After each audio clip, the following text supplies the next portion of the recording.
increased my skills. It has a tendency to do that. Sometimes it deteriorates your skills as well, actually. So let's check everyone, because we did have quite a lot of combat down there, so we might have actually leveled up. Yep, Nameless One has leveled up, which is pretty nice. Wow, look at that. How did we go from 375,000 requirement? We already have 420,000 XP. I wonder if we missed leveling up before or something like that. Okay, let's see. To hit armor class 0, 11.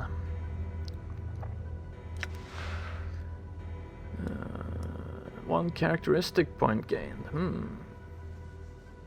Improved saving throws, 3 hit points. Increased spell memorization. Okay, so now giant amount of hit points, but characteristic point.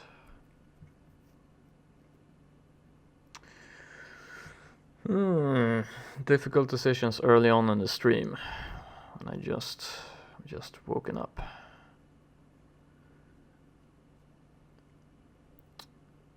The thing with Planescape Torment is that wisdom is really, really powerful.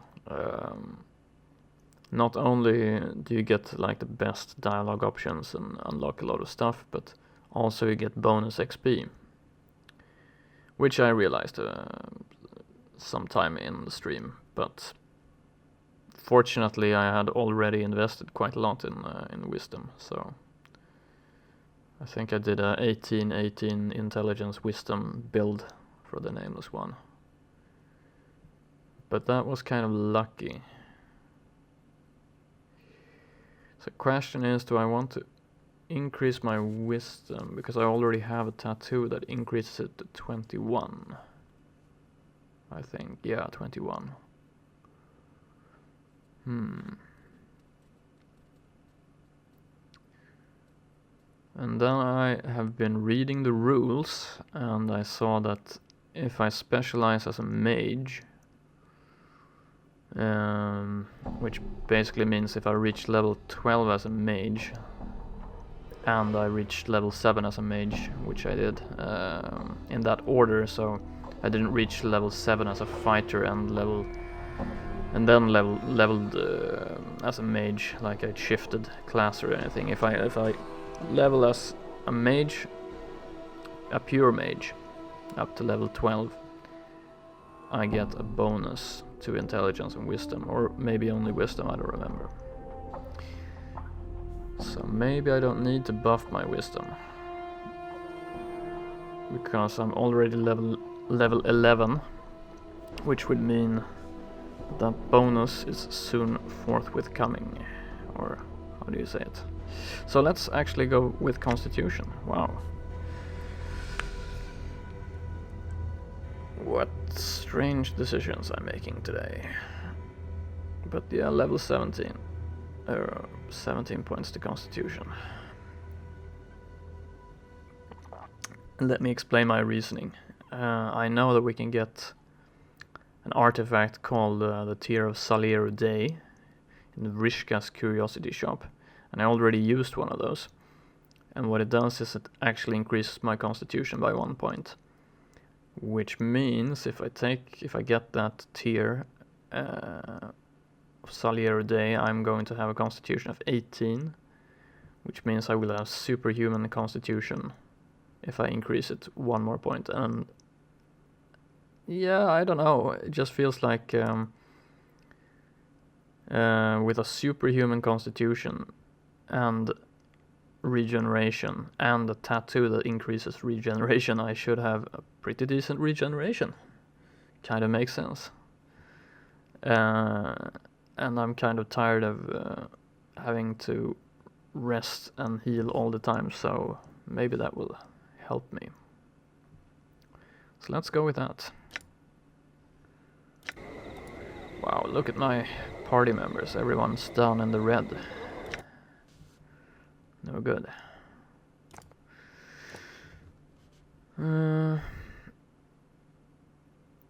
So yeah, this one I should be wearing when I'm in the dungeon.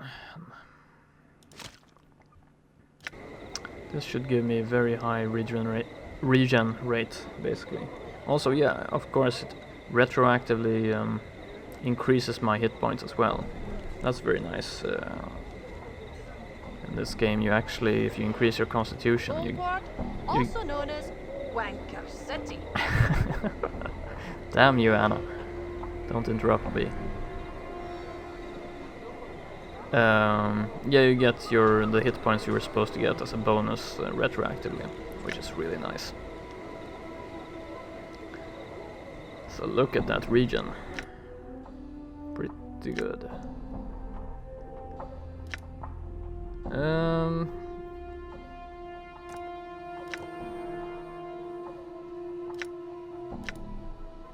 Yeah.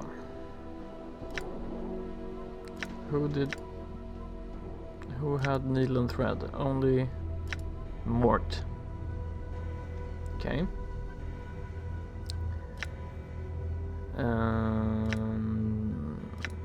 What about clock charms? Wow, we're really low on healing supplies now.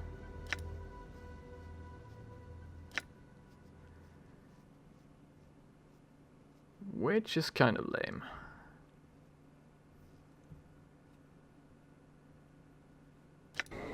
So maybe actually we should go stock up on healing supplies. With Anna's thieving skills, maybe we can do something there.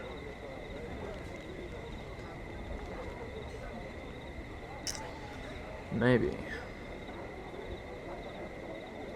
Oh yeah. Dakon's in charge of the bandages. Yes. I guess you used all your priest. Oh yeah, you leveled up as well, right? Yes, Fall from Grace. Level 8 priestess. Looks like we got a large chunk of XP down in the under sigil. Charisma 19, yeah. 10 hit points gained. Priest abilities have increased. 5 lore. Okay.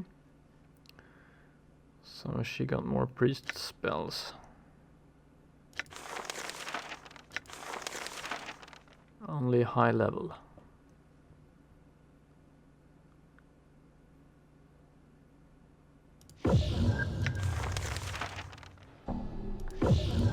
But that's okay. Spiritual hammer is really that useful. 4 to 10 points of bludgeoning damage for every 3 levels that the caster has. So right now it's 8 to 20 points of damage. It's a +1 weapon.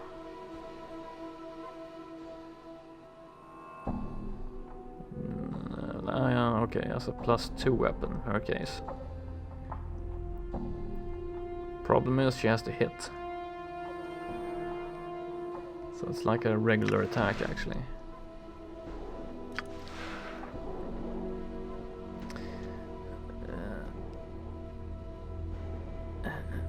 Not already engaged in combat. Yeah, that makes this spell very iffy. More healing. Protection from evil. Difference with this spell from other like party buffs is that it only affects evil creatures.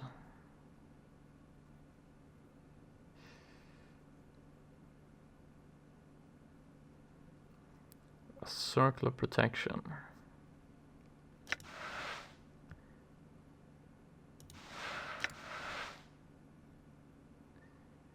Halo of Lesser Revelation proved to be really good.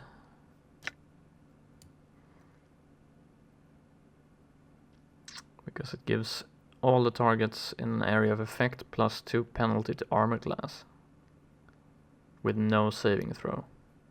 Which is Very insane, actually.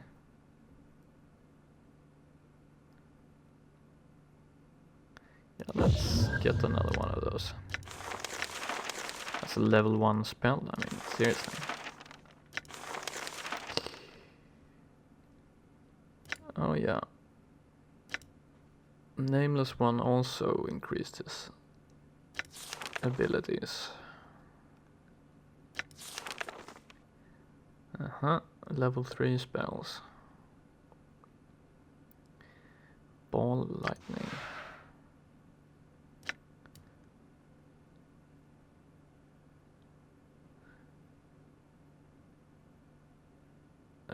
Caster can create up to 4 glowing spheres. I wonder how you select that.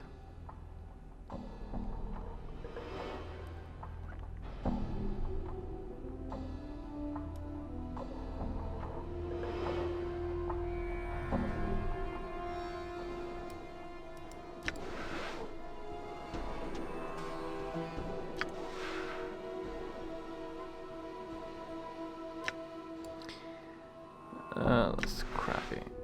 Certimon's focus. No.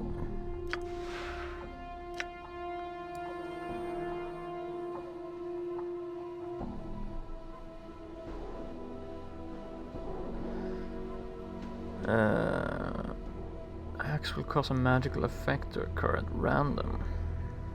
Another additional 1 to 8 points damage, 2 to 16 points of damage, paralyzed. At level 9 plus, the following new effects can occur. Okay. Randomly teleported away.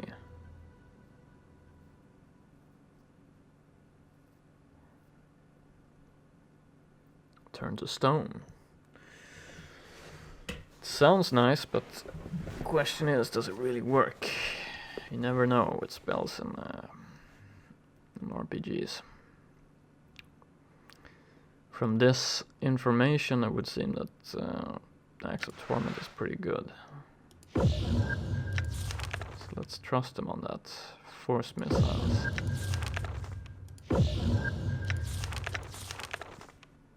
Okay.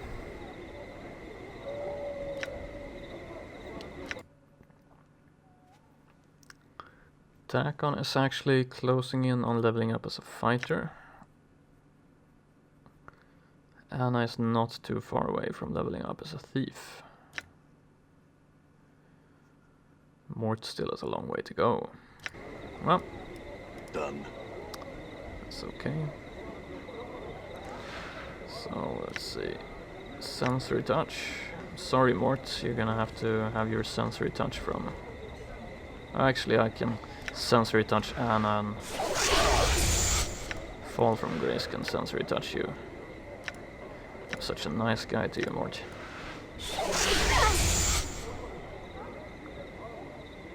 Look how happy he is. All right.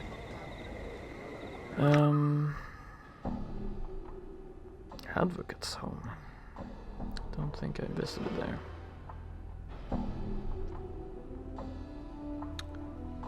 Well, it's on the way, I guess. So let's go I'm visit gone. here.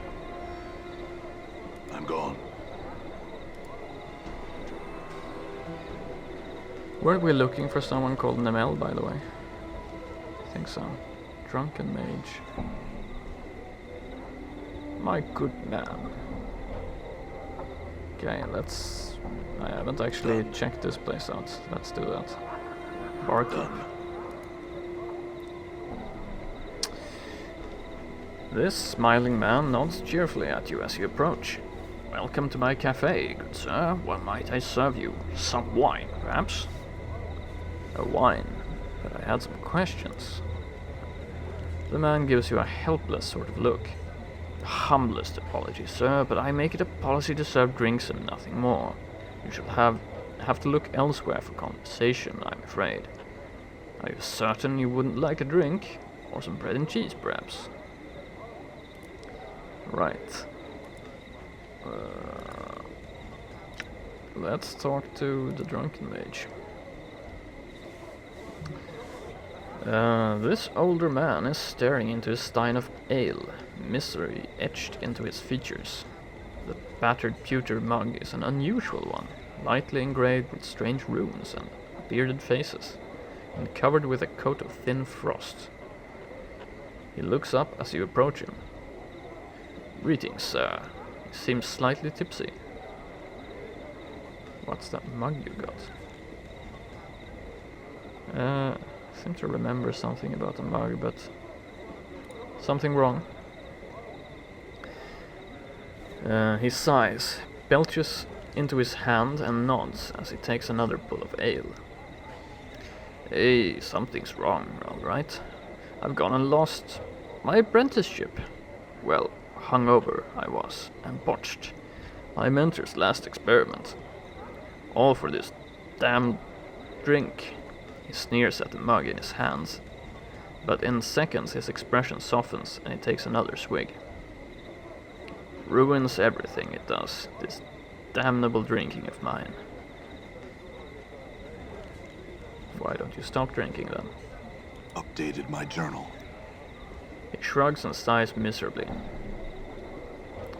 "I simply cannot. I want to, but I cannot. I just need to drink. I try and stay away, but desire eventually overcomes me, and I cannot resist. Such a wreck I've become." He throws back the last of his ale and calls for more. Okay. "There's someone you should speak to. Unfulfilled desire. You can find her in the Civic Fest Hall. Talk to her of your love for drink. You'll soon find you won't want it any longer." Yeah, that's true. Updated my journal. Ooh. XP. Item. His eyes brighten. "Truly? I shall go speak to her now, then. I thank you, sir." He pauses, looking down at his empty mug. "Here, I would have you take this. I need it no longer." He hands you the rune-covered ale stein. "Thanks, I guess." Okay. Frost ale mug. This large pewter ale stein is of unusual manufacture, its surface etched with strange runes. It keeps its contents icy cold, whatever the surrounding temperature. You know, I'm pretty sure we saw something similar before in the game. Maybe actually one of the Bat Lady's curiosity items, so maybe we can sell it to her or something.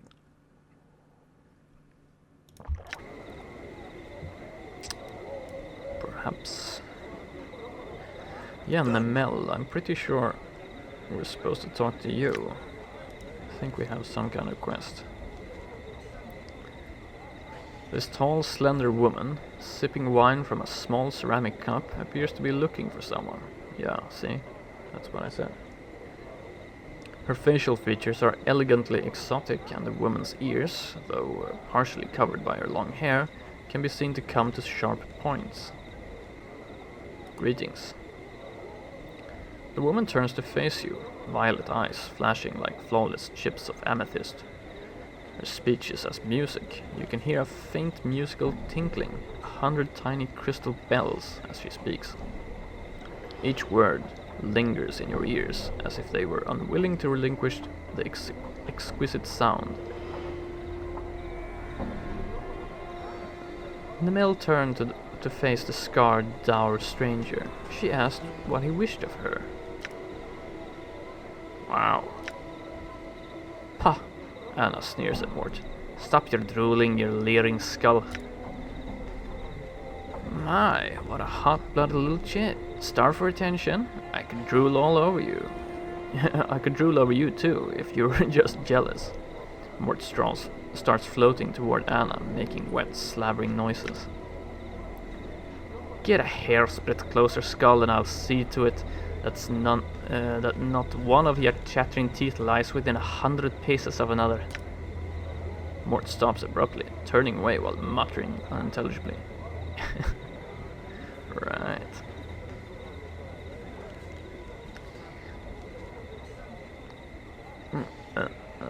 What the hell is this? You're Namel. I was told you know the command word for this decanter. What decanter? This is the problem when you have games that have like endless amounts of quests, and you play it like occasionally, you know, or occasionally.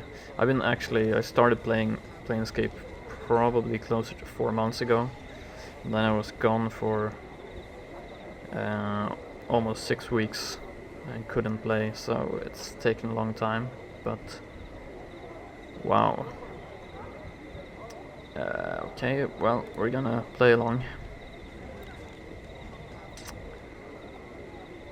The woman makes no move to touch or examine the decanter, but only speaks.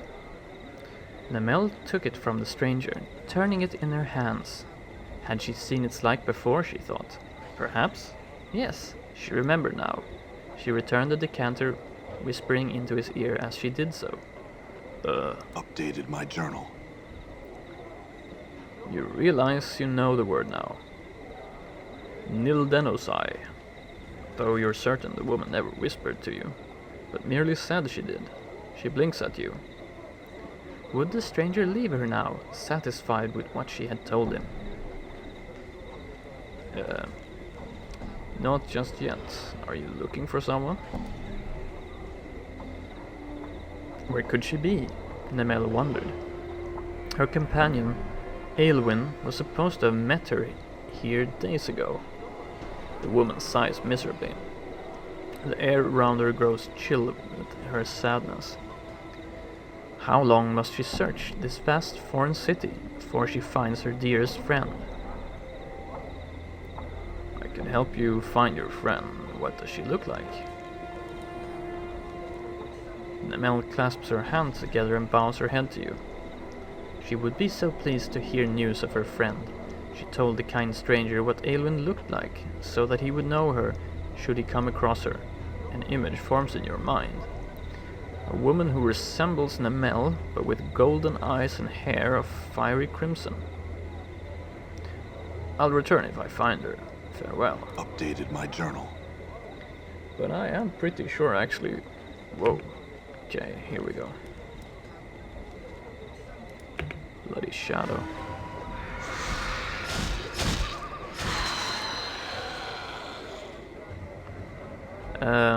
But I am pretty sure actually that we had some quests to find the Mel, so...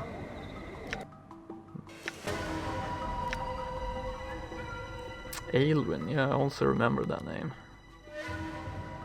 Let's check her.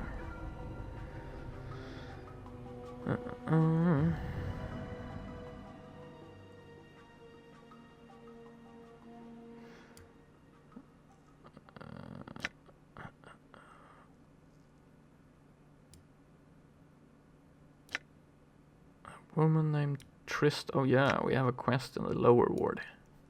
Trist is to be sold into slavery unless a missing loan document can be found. I think Byron Pickett stole some documents from a woman named Trist. Without them, she cannot prove that she has paid off a loan. Yeah. I should go back and talk to Pickett.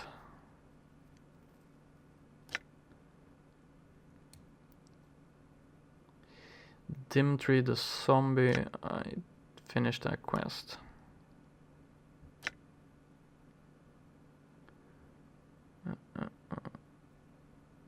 Fall from grace, fall from grace. Oh yeah, we probably have lots of stuff to do in the brothel too.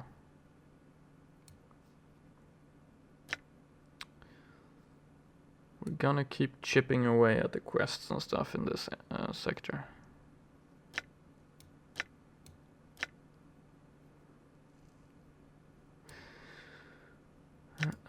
Oh yeah, one of the prostitutes I met at the brothel somehow lost her ability to communicate.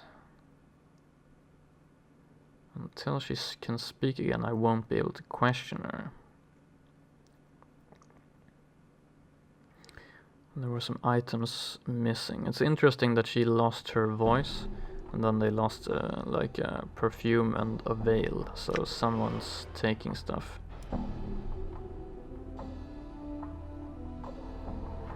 One of the prostitutes suggested that I ask the lore about Echo the Silent Prostitutes.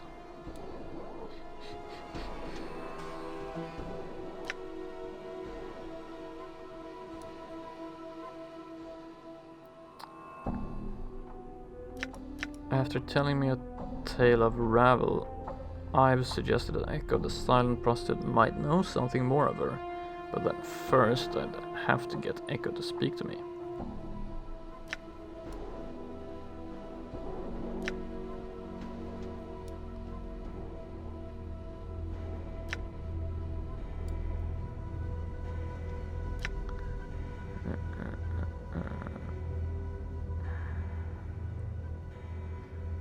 No, doesn't seem.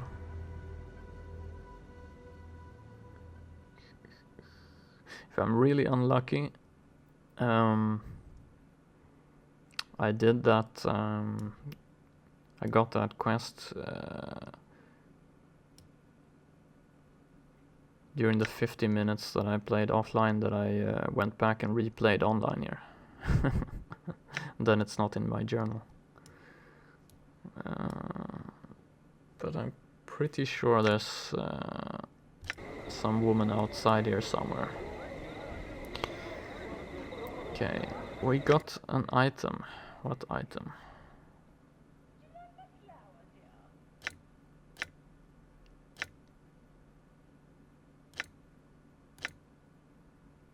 Actually, we're talking about the decanter, and that can only be decanter of endless water with command word. Okay.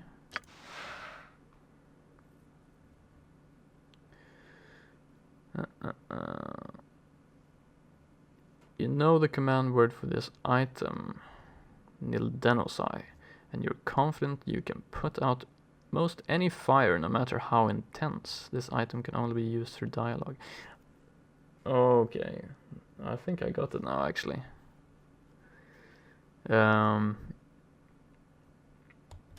Because it makes sense. It's logical, at least. Because we found some item before that could not be used by, not usable by Ignis. Which makes sense, because resistance to fire wouldn't be something that a burning man needs. And Ignis is the guy in the smoldering corpse that's burning for eternity. And now we have a decanter of water, endless water, that can put out any fire. So that kind of makes sense. What's this? Shackles of light? I thought there were just some manacles, you know. Okay, interesting. Shackles of light. I picked those up in the Under Sigil, I think. Somehow someone or something has managed to transform the power of lightning and turn it into a solid form. These shackles contain all the power and fury of a lightning storm, and at one time could probably contain even the most powerful of creatures. Now it looks as if the spell that have bound the lightning are failing, as evident by the constant discharge of energy. Throwing the chains should be enough to release the energy contained in the chains. Okay. Invokes chain lightning storm. How do you use it? Okay, it's a quick item. Might be a one-time, one-use item.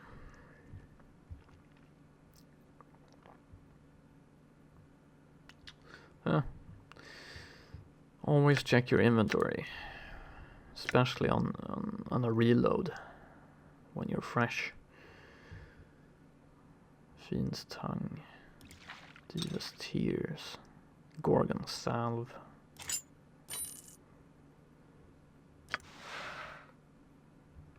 Fiend's silvery tongue floating in a jar of brine. It is said that once placed into the mouth of any living creature, it will give the ability of speech. See? Wow.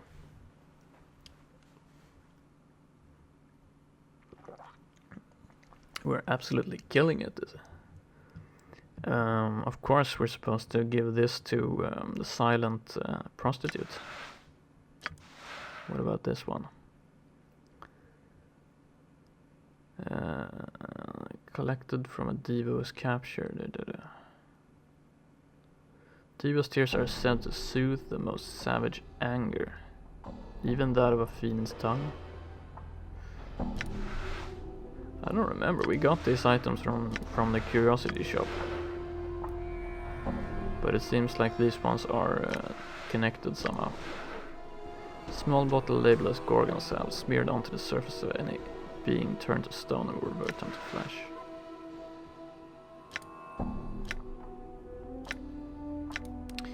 I've been carrying along this cheese for a long time.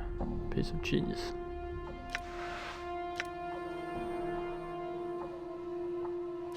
And the bronze sphere for that matter. Simple bronze sphere. Examine the sphere. Put the sphere away. Okay, the bronze sphere we don't know. Okay, but I think we just magnify that. Usable by Modrons.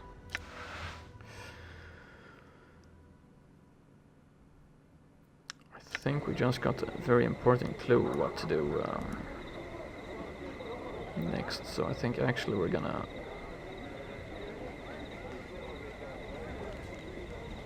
run over to the brothel maybe.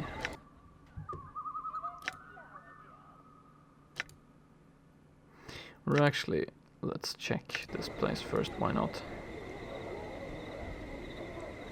We are here after all. I'm going to be saving because we had some unfortunate incidents with crashes yesterday. Especially when entering buildings. And sometimes you don't know if the autosave is gonna have time to work. Oh, it seems to work. So what's this place? All right. Looks like a nice little home here. A nice Christmas painting, or... I'm gone. No items to speak of. This is a solid crystal tank with several fish frozen inside. Okay, yeah, now I see. This is a beautiful silver mirror. Ah, pretty smart. Okay, not much else.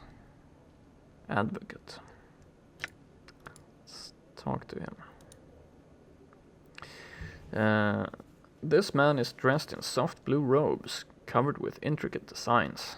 Despite their opulence, however, the robes look wrinkled and worn. You place the man's age somewhere between middle age and early 60s. The worry lines make an exact determination difficult. As you enter, the man turns slowly towards you. As he does, you're suddenly struck with the terrible sense that you know this man, or did at one time. Okay. My lawyer, maybe? Greetings. The man squints as if trying to place you. Yes? Is there something that I can help you with? Who are you? Updated my journal. I am Yanis. He studies you and frowns. Were you looking for me? I don't know. What is this place? I am an advocate. These are my offices. Yanis' voice takes on an irritated edge. Do you seek counsel? If not, perhaps you had best test your curiosity elsewhere. An advocate? What's that? Updated my journal. Ward breaks in with a whisper. He's saying he's a lawyer, a counselor, one of those berks who rattle their bone boxes at the courts. Yanis' frown deepens. An advocate provides counsel, helps others navigate the labyrinths of Sigil's legal systems, arranges legacies for citizens to ensure that their property is divided as they choose upon death, defend those in Sigil's courts who have been wrongly accused. He pauses. Did you need help in any of these areas?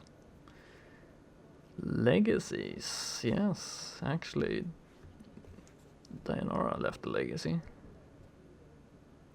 Legacies. They are contracts that are deliverable at the death of the client. They provide specifics on how a person's possessions are to be divided upon the event of their demise. I have also heard them called wills. Are they anything like Dustman contracts? Oh my, no. The Dustman contracts, while they are deliverable at the time of the client's death, bequeath the client's body to the Dustman. Not a pleasant business at all, but some who are poor of means find the Dustman contract to be a means of support. Actually, we never did that. I guess we could fake our deaths and go back to the mortuary and visit Dayanara, for example. Maybe we have some interesting tidbits to discuss with her. How would one go about invalidating a Dustman contract? Okay. Updated my journal. He frowns slightly. One that is already signed. Little or nothing can be done once the signature is in place. The Dustman contract is really quite specific on the destination of the corpse after death. Without the destruction of the contract, there is really nothing that could be done.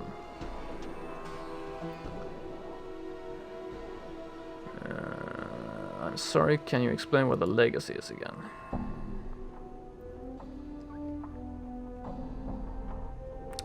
I believe you have a legacy for me. Really? Indeed. Very well. Do you remember the legacy in question? The legacy is number 51AA, I believe. Yeah, I remember that. A young woman's legacy, 687KS. Okay, so they're separate.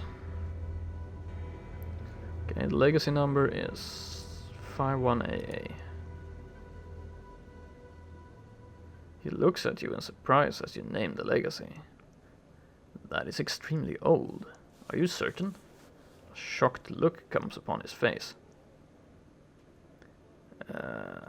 I hope that wasn't one of the ones that were burned.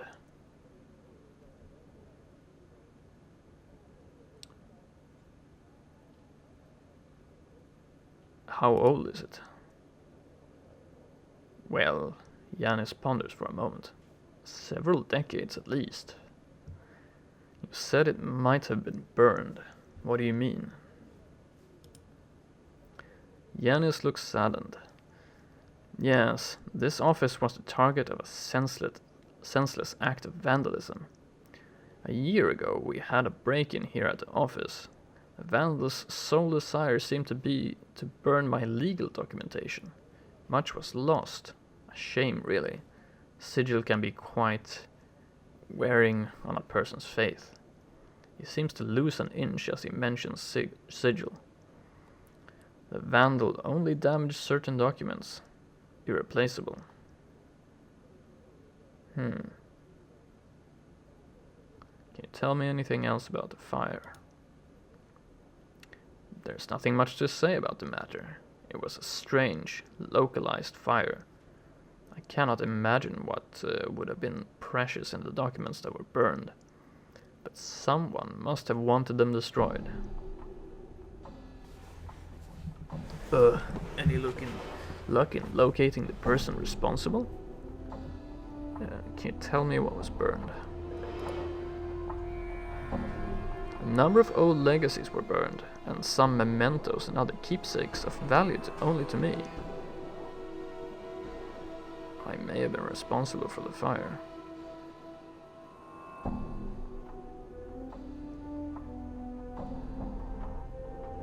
Let's not say that. Perhaps there's something else you can help me with.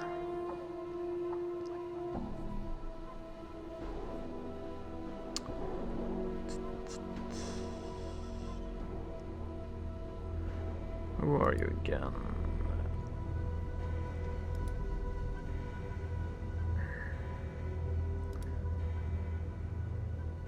Actually, I believe you have a legacy for me. The legacy number is 51AA. Can you check and see if the legacy still exists? He nods quickly. Oh yes, of course.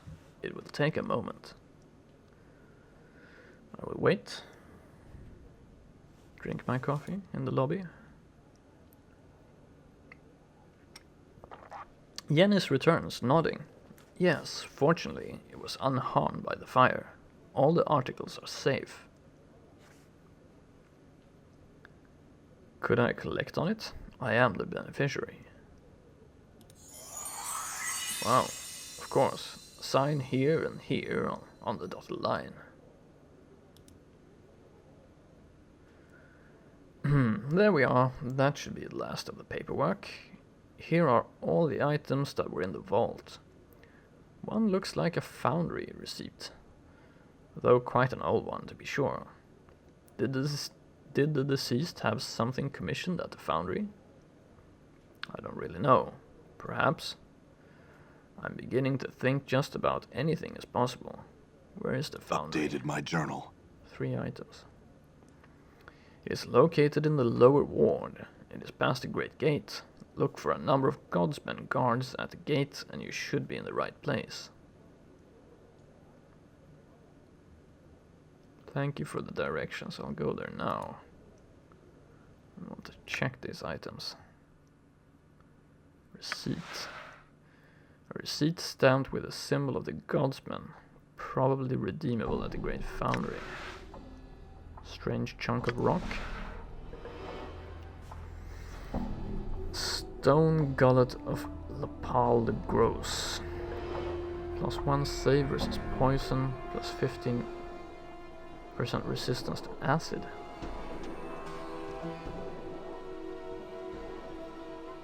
The gurgling stone gullet of Lapal the Gross is not as well known as most artifacts tend to be. No wars have been waged over it, no betrayals, no epic journeys into the underworld. Only a few moralizing sorcerers, a fat man and his stomach. Nice. As the legend goes, Lapal the Gross was said to have been a promising practitioner of the art, a sorcerer's apprentice to one of the last seers of Anon. Despite his skill at the art, however, his gluttony was the subject of much ridicule among his peers. During the last great massing of Anon, Lapal was invited to dine at the center table, but unknown to him, his peers had filled his wine goblet with an elixir turning flesh to stone to teach the rotund student a lesson. Lapal consumed such a great amount of food and drink during the mass, however, that it diluted the poison's effects. Complaining of a stomach ache hours after the feast, the local healer discovered that Lapal's stomach had turned into stone, yet was still capable of digesting food. Lapal lived the rest of his days happily eating, though his gullet was a few pounds heavier than before. When he finally died, his stomach was removed as an oddity, and since then it has wandered the plains in search of new stomachs. To use the artifact, one must consume it. It has the consistency of stale bread. So doing will turn the eater's stomach into the stone gullet. Devouring the stone gullet of Lapal will grant the user the blessing of stone and rock, and slight resistance to stomach acid. Interesting. So +1 versus poison, 15% resistance to acid if we consume it. Kaleidoscope gem. Okay, it's an eye. Chromatic orb when held. +1 to all saving throws, +1 versus spells, +5% resistance to magic. This shimmering jewel is actually the corpse of a radiance spirit from the upper plane of Elysium. When these creatures pass away, they leave their shimmering husks behind. These husks are often mistaken for jewels or semi-precious stones. Their essence is still that of harmony and goodness, and they can only be employed by a creature whose heart is filled with good intentions. The kaleidoscopic eye can either be wielded in the hand or placed in an empty eye socket, depending on whether its owner wishes to use it for defense or offense. When held, the user may summon its power to harness ambient light, twist it, and then turn it against his enemies. When placed in the owner's eye socket, the eye grafts itself to the wearer's skull and helps shield its new owner. It absorbs a portion of the energies from incoming attacks and provides proof against all manner of magical attack.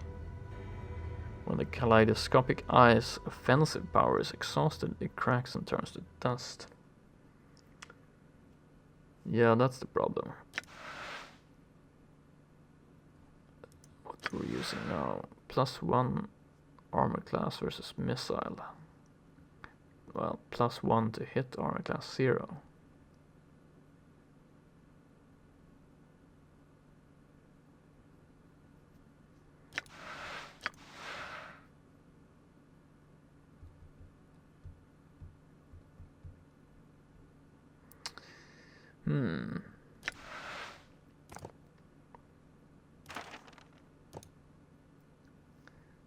We'll think about that. Okay, so let's check Daenora's legacy. You see Yanis. He turns as you enter and fixes you with a tired gaze. There are dark sacs beneath his eyes, and he looks as if he has not been sleeping. Greetings, Yanis. You again. Yanis frowns slightly as he stares at you. What is it you want this time? Questions. Excuse me for asking, but are you alright? You must excuse me. As of late, I've been beset by troubles. I'm afraid it has been a rather trying time these past few years. What troubles? Yanis sighs. I do not wish to burden you. I lost my daughter not long ago. There was also the fire, but that is another matter. Tell me about your daughter. Instantly, Yanis seems to collapse into himself. Yes. His business-like facade drains from his face, to be replaced with cold despair. My daughter, Daenara, oh my god. Jesus. Here we go. Passed away some time ago.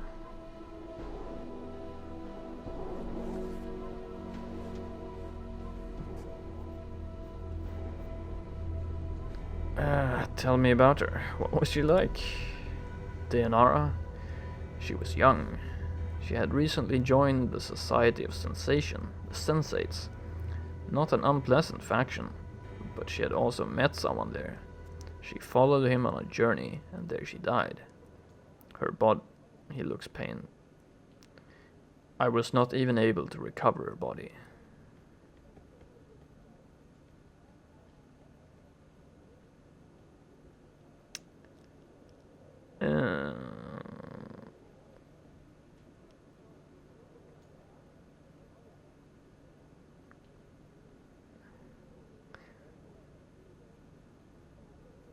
Do you know where she went on this journey? Updated my journal. She never said. I'm not certain she was capable of saying where they had gone. It must have been a terrible place. Do you know anything about this man she journeyed with? Little. I barely even knew of his existence until she had departed. By then it was too late to have known him.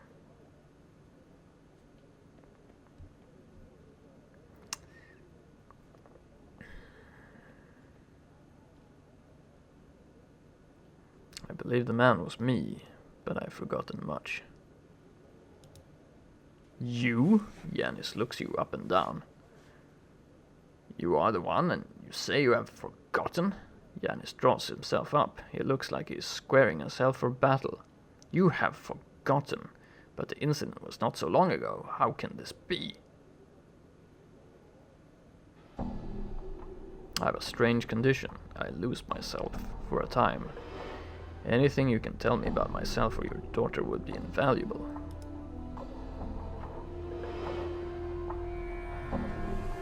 Countless liars have I known in my tenure in this city. Yanis studies you intently. You do not strike me as one of them, at least on this matter. He sighs. If you truly do not remember, then whatever befell you and my daughter on your journey must have left deep scars. I am inclined to agree. Then I ask your word on this. If your memory returns and you discover what has happened to my daughter, return to me so that my mind may at last be at rest on this matter. I will do that. Vow. I'm not satisfied. I want to collect her. Legacy. Yanis, there's a sensory stone and sensorium that contains a fragment of your daughter's experience.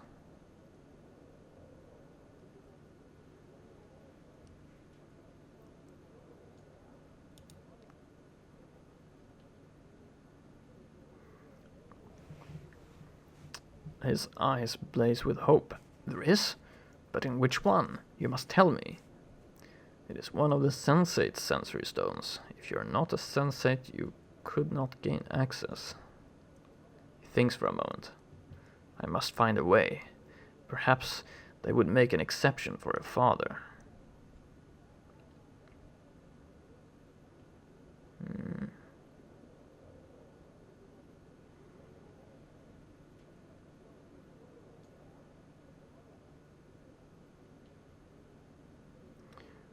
If you wanted, I could speak to someone. I'm certain they would make an exception in your case. I do not wish to break the sensate's laws. Nevertheless, I could speak to someone and see if something else might be done.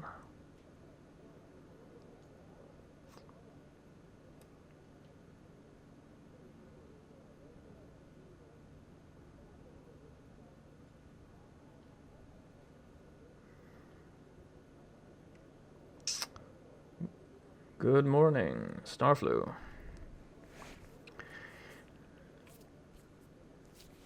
Or good evening, maybe, in your case. Or night.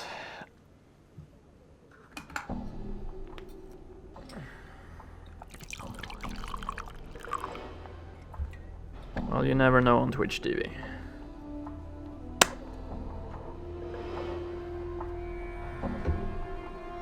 We haven't gotten so far yet. We've just been tying up some loose ends. We found some quest lines we hadn't pursued.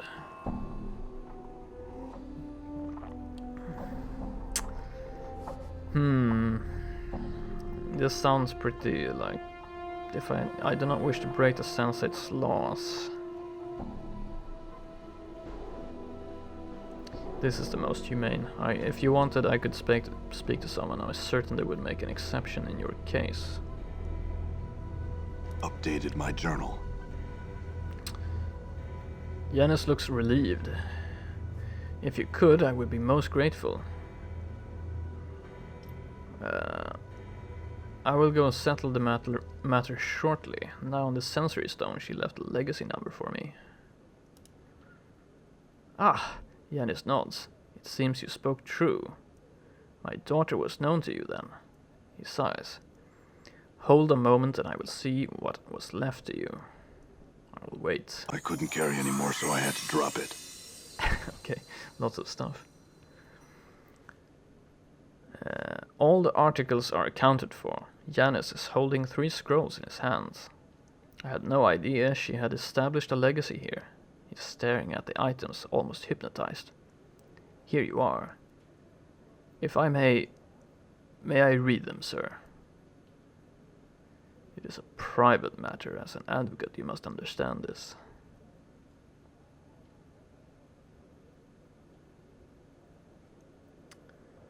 Let me read them first, then I shall decide. Yeah, that's probably best.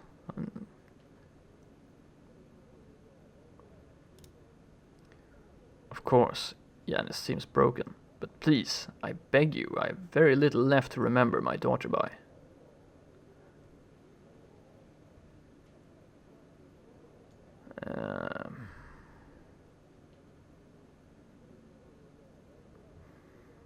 Vow, I shall not forget. I will return after I've read them.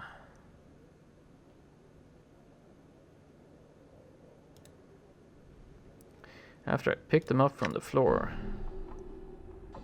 Healing scroll, Dayanara's legacy. What's a healing scroll? Heals 33 hit points. Disintegrates into powder when used. Okay. Dayanara's legacy, heart charms. Guess this was one of the items as well.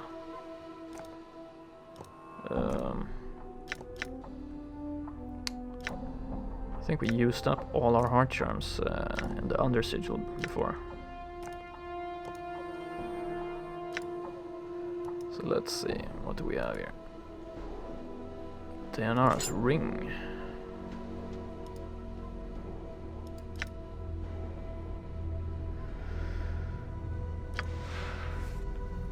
Dayanara's wedding ring. Wow. +1 to all saving throws, +1 to armor class, +3 to armor class versus piercing. It's usable only by nameless one, okay. This ivory ring was part of Dayanara's legacy. It radiates a slight glow, and though it is cold to the touch, the chill is strangely comforting. The ivory band stretches to fit the width of any finger. Well, that's very useful when you're making a wedding ring. Expensive. Among the many secrets of the Society of Sensation is the ability to shape a peculiar stone from Elysium, dubbed Soul Stone. While this stone is not as powerful as the sensory stones, the Soul Stone is said to carry an imprint of the shaper's feelings. These rings are often used in sensate marriage ceremonies. Each ring is inscribed with the feelings of the other. This ring was obviously intended for you. When wearing Dayanara's ring, you gain added protection from all attacks and additional protection from any piercing attacks. Presumably, the ring's purpose is to shield the heart from shock and trauma, and this extends to any physical pain the wearer suffers as well. Yeah, exactly. eBay time. Guess I'm gonna switch my twisted ring. Mempus biting ring. I have to use a remove curse spell actually to get this ring off my finger.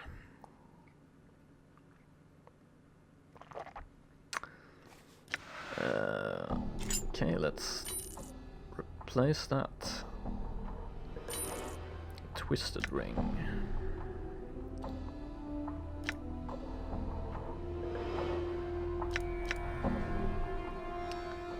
Now once again I have too many rings.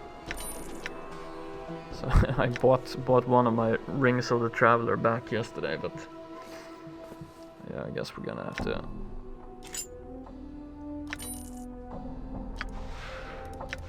I prefer unique rings, so let's sell the Ring of the Traveler back again.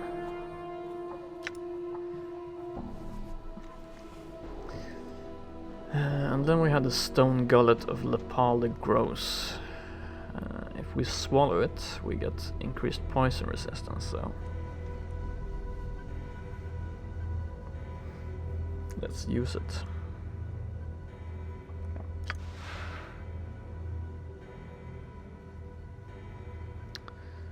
Let's use it. Okay.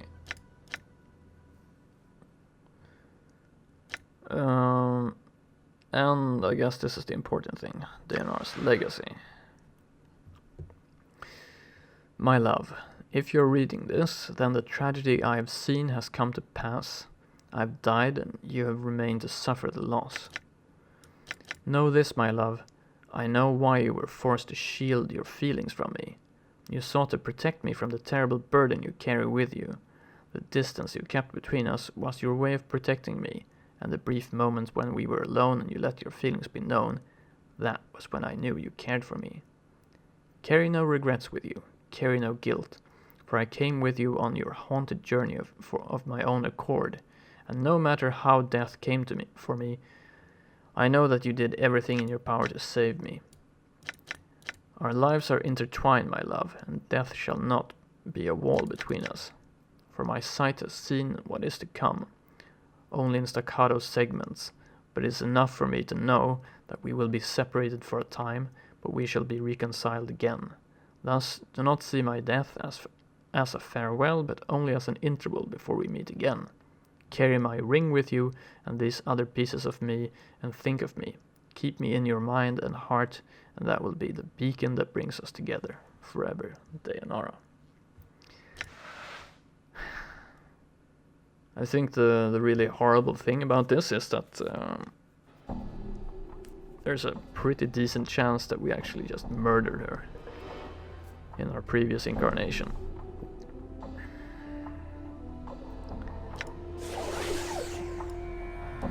Done.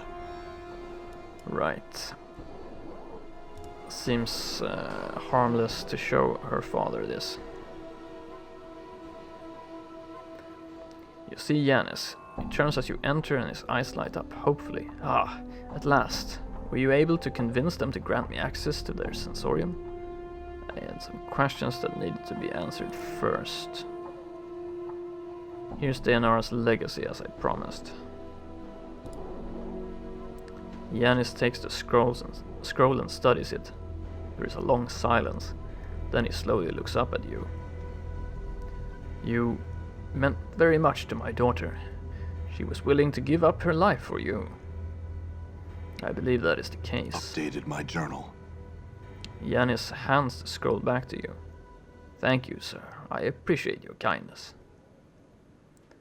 It's the least I can do. Perhaps there's something else you can help me with.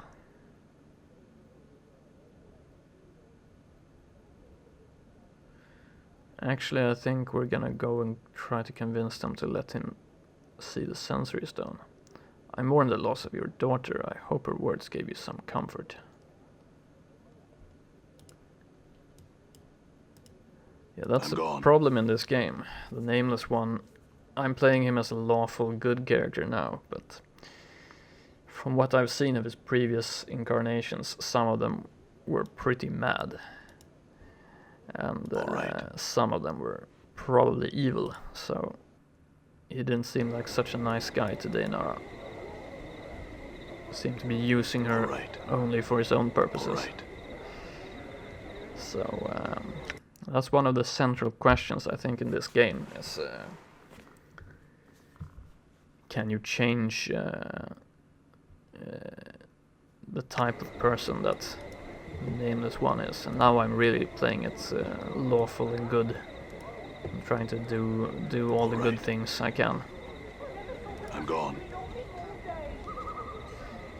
Yeah, this is the girl we were looking for before. Yeah, he was not a very nice guy, I think.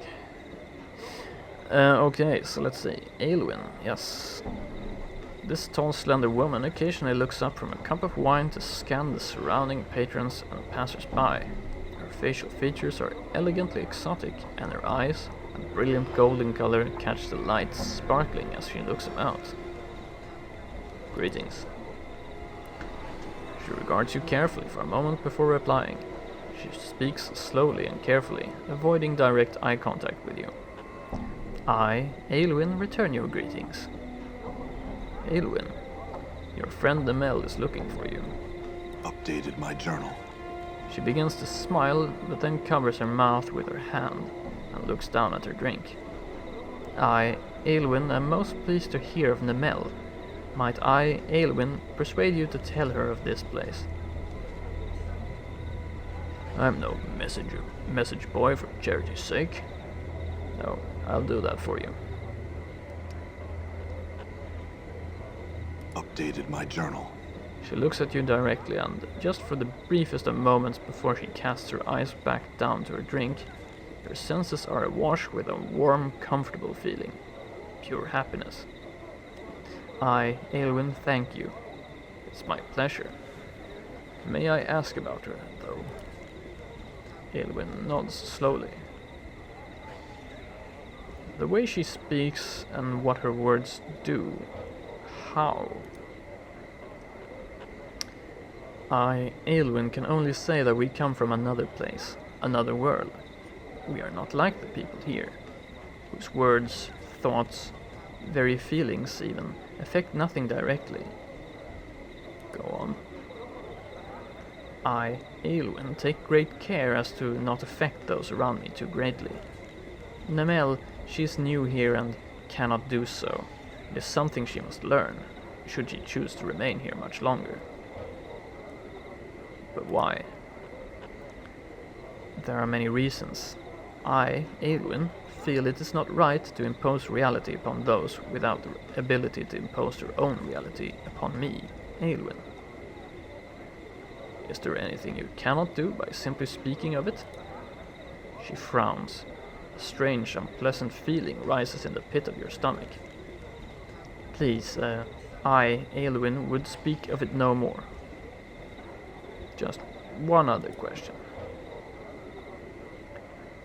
She looks at you directly, your face reflected in the glittering golden discs of her eyes. He would speak of it no more to Aelwyn, and thus would no longer force her to speak in such a way to him. You find yourself unable to voice another question, words catch in your throat as you try to ask.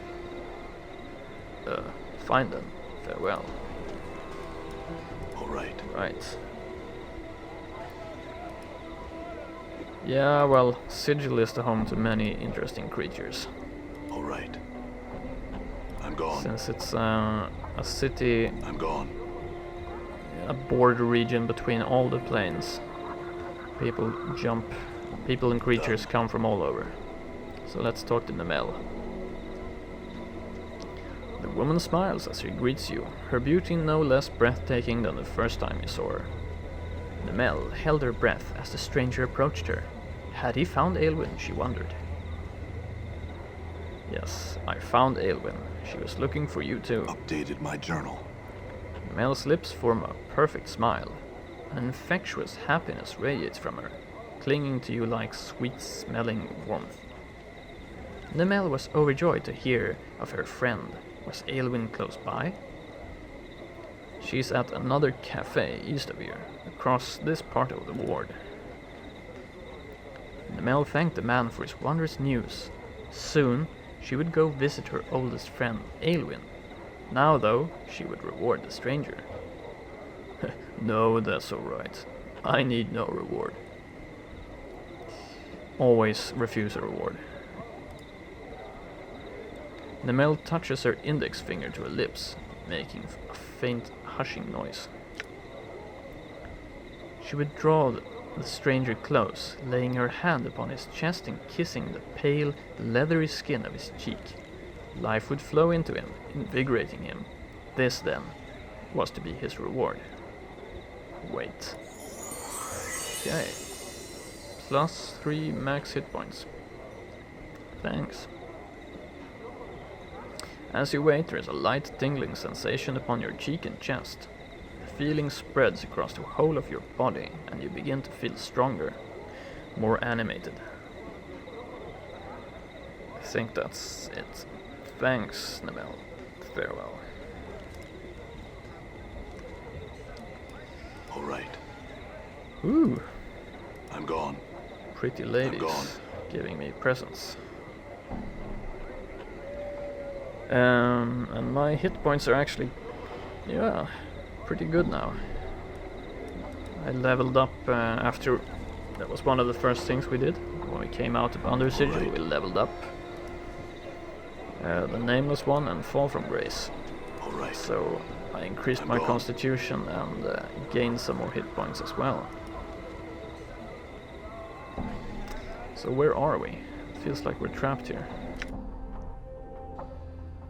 Apothecary.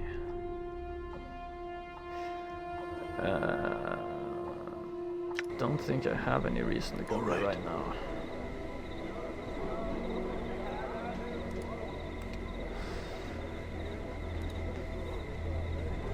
Also, I'm thinking about letting Anna do some I'm gone. pickpocketing. We haven't done much of that. Alright. I wonder how Salabesh is feeling right now. He was kind of...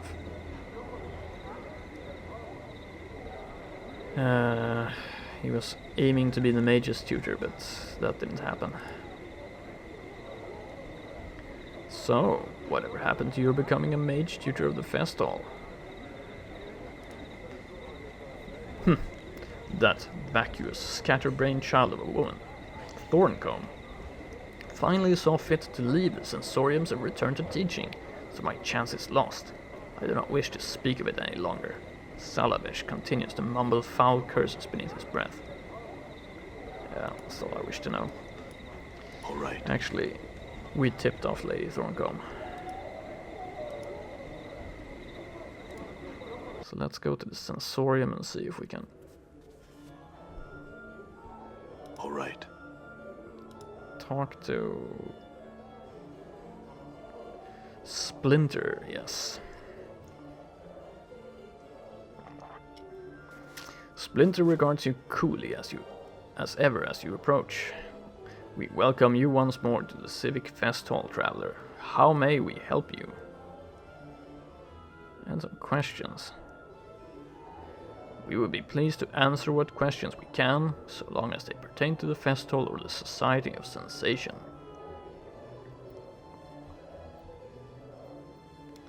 There's a man, Yanis, whom I was hoping you would grant temporary access to the private sensorium.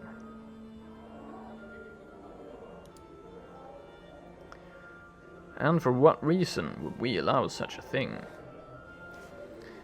Because one of the stones there contains a fragment of his daughter's experience. She died far from home, not having seen him in a long while, and he mourns her loss deeply. Updated my journal. Splinter nods, thinks for a moment and then nods again. Yes, we shall allow this Yanis to enter the private sensorium, well escorted of course. You may tell him he has permission. Awesome, that was easy. Yeah, I know. It's a very interesting name, Splinter.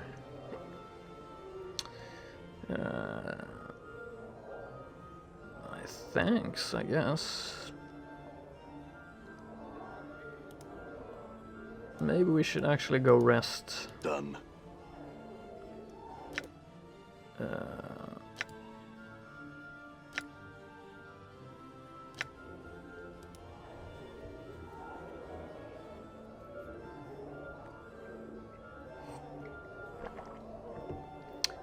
Let's go heal up a bit, and then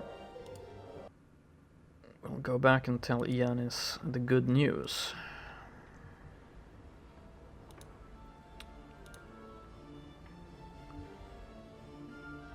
Would you like to rest? Yes, please.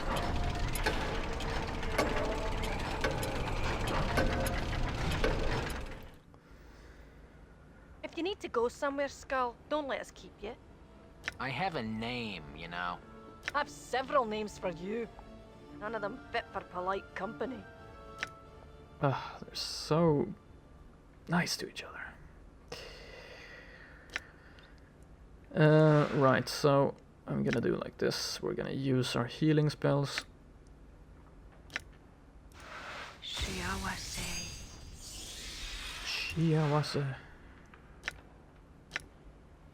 May my faith lend me strength.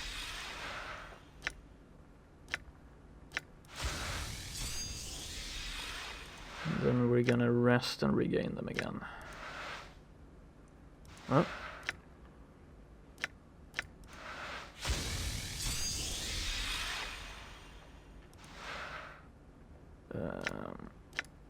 Let me see. Serious wound.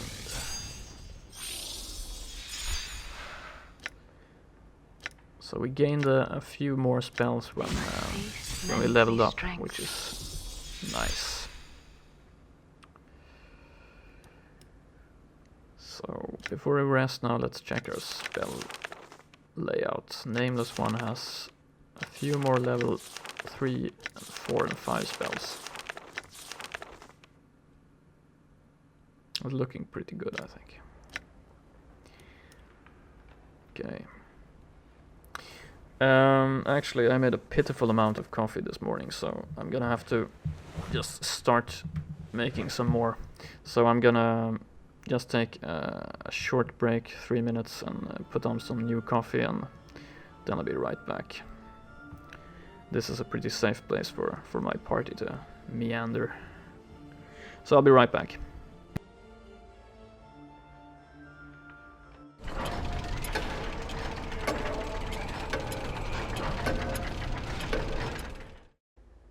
You are such a filthy little corpse pirate. I admire that.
I'm back. And the coffee is on its way. So if you hear some sputtering noises, that's just my coffee. You're such a filthy little corpse pirate. Corpse pirate, wow. Play the wise fella with me again, Skull, and I'll shove your head up your arse. Hey, if you can find my body, you're welcome to. Mort. What would my days be without you? Boring. Okay, so... Wow, I got so many loose threads in the air now. I got lots of stuff to do.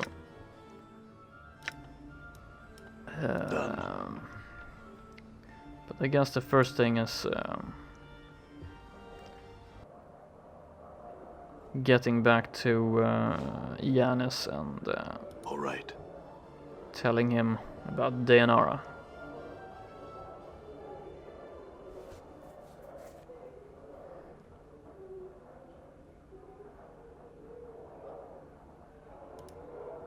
Yeah, the voice actors they had for this game was pretty sick. Done. A lot of pretty accomplished voice actors.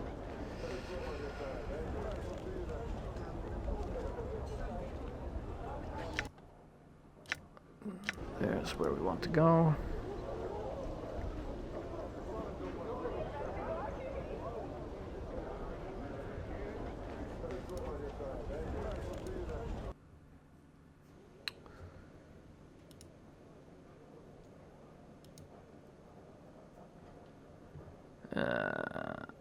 You see Yanis, he turns as you enter and his eyes light up hopefully.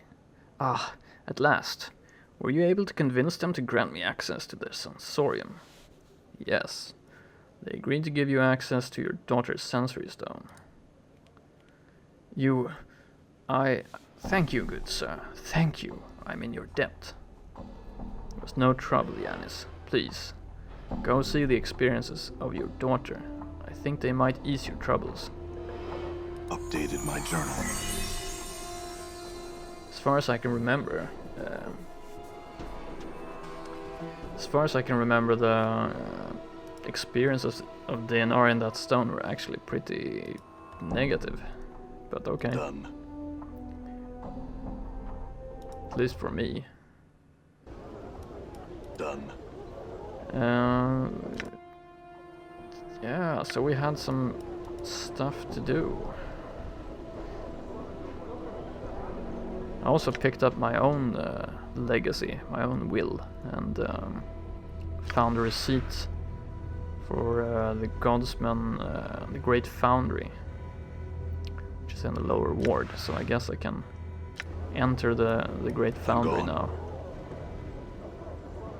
I'm gone.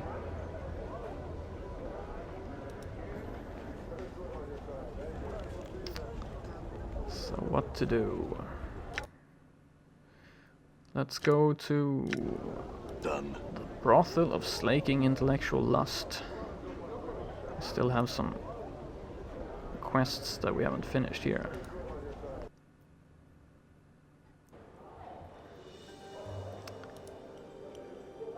Mort's favorite place, or so he thought first at least. Delora. Done. Let's talk to her. We need to find some way of making Merryman, who constructed her, forget. Delora's eyes flash as she sees you. Did you find him? Has he agreed to return the keys to my heart? No, not yet. Okay.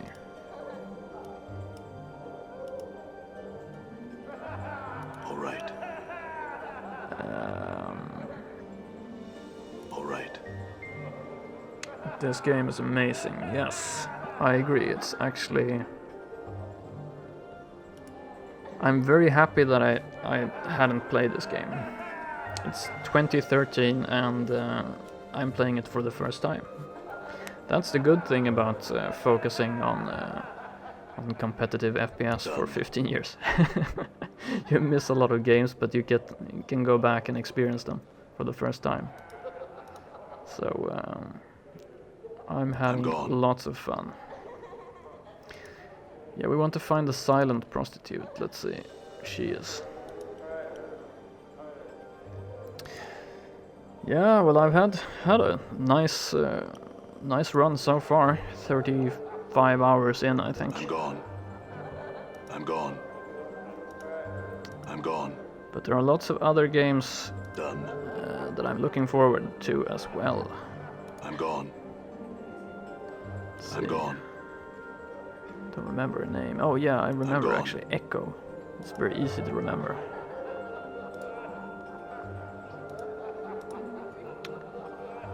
Nope.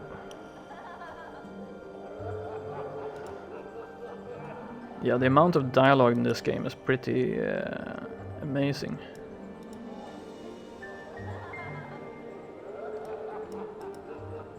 There we go, Echo. All right. This striking young woman has skin the color of burnished copper. A translucent white dress held precariously by golden clasps is draped carefully over her shapely form. Greetings, again. The woman nods and smiles briefly. The scent of her hair, sweetly perfumed, fills your nostrils. I had some questions. Yes.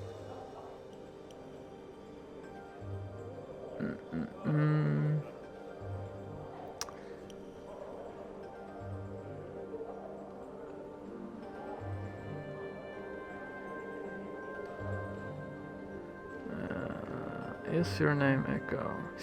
The thing is, may I ask why you can't communicate? She sighs softly and nods. Do you know the word that will undo the multiverse if it's spoken? No, actually let me ask you something else.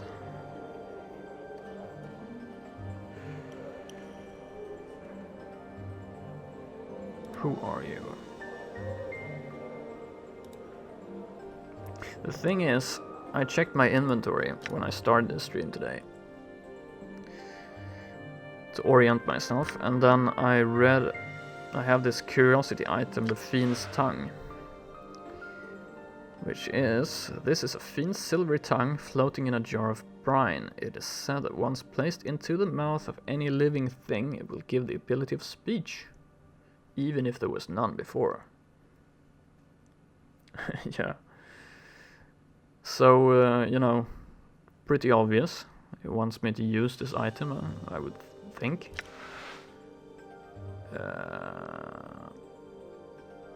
But this is obviously not the way to go about it. How to do? All right.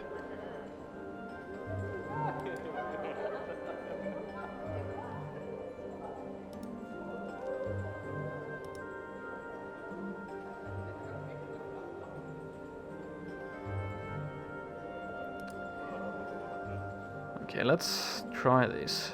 Do you know the word that will undo the multiverse?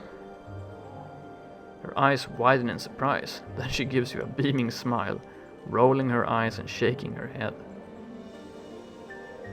May I ask if it was something else then? Did your voice cause someone's death or some other tragedy?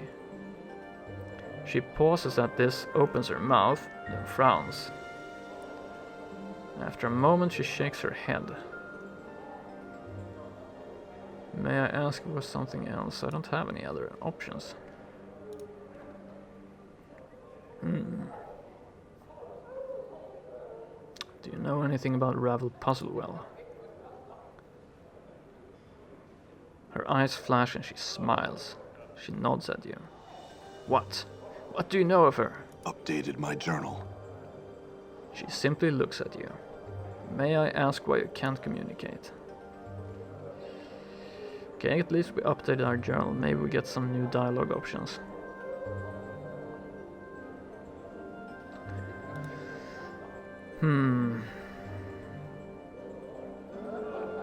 Let's check our journal. The silent prostitute seems to know something of Ravel Puzzlewell, but as she cannot communicate, she cannot tell me what it is. So it's pretty obvious we need to speak to her.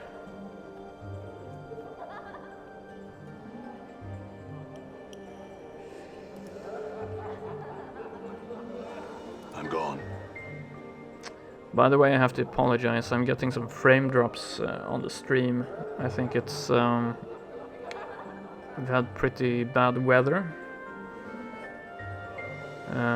Especially over Northern Europe now, and I think it's affecting my bitrate. I actually turned down my bitrate quite a bit, but it seems to be dropping a few frames now and then. So excuse me if there's any quality issues on the stream. Modrons are also interesting. Done. I thought I could progress this quest line, but I guess not. I'm gonna have to think about it. I'm just gonna fetch the coffee, so I'll be right back.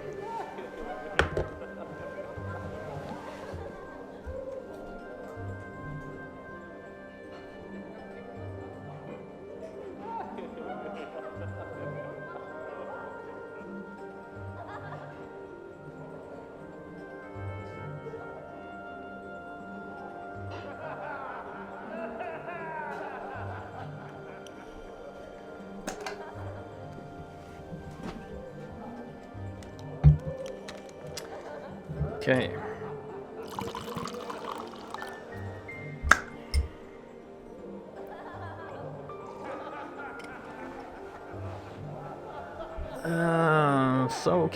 I guess we're not gonna progress here.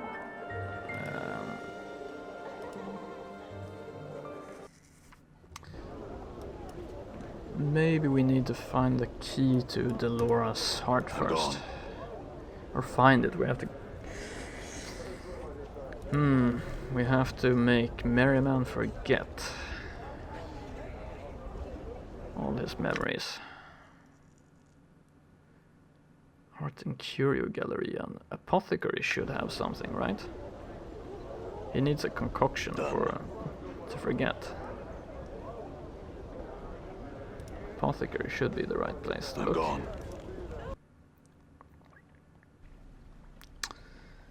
Interesting.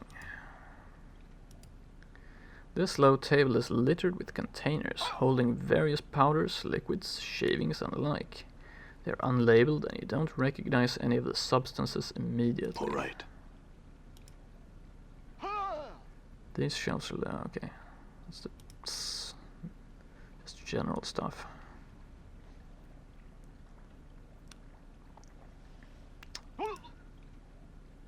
Okay.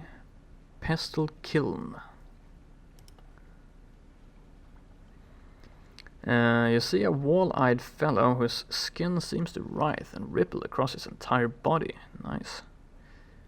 He is smacking his chapped lips with a blotched tongue. As you watch, his right eye moves independently of the left, focusing on you. A second later, the left one flicks to look your way, then reverts to its original position. The right eye blinks, a strange gurgling comes from his throat. Okay, greetings.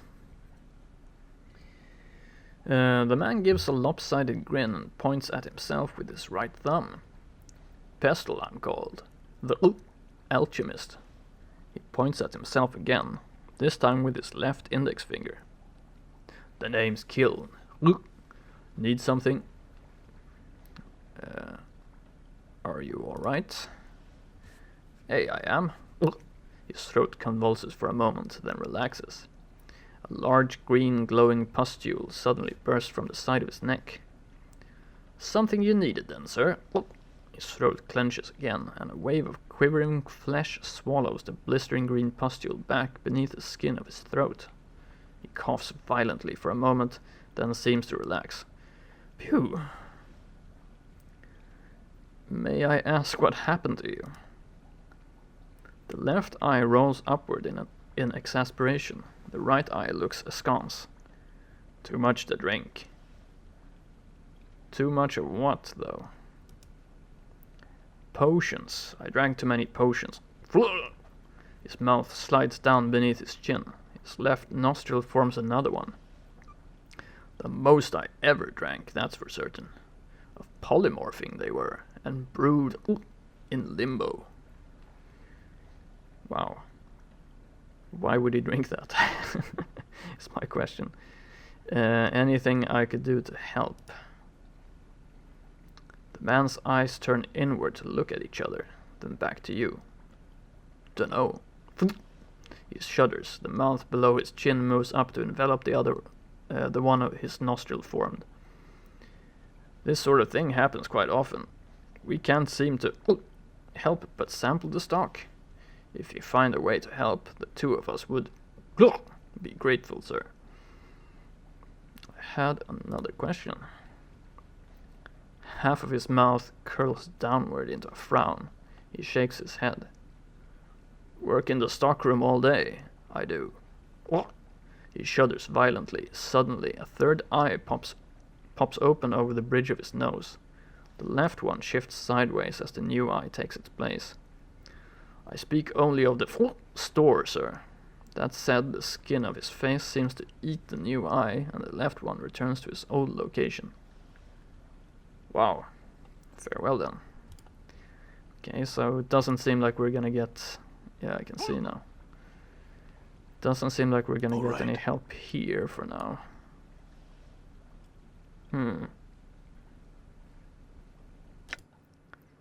No quest. I'm gone. Yeah, it's really good writing. I'm gone.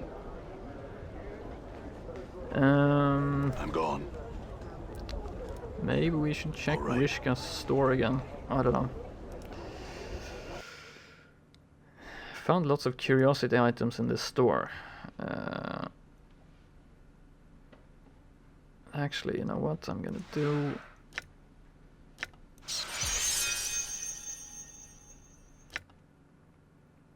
Tattoo, great presents. For the best price.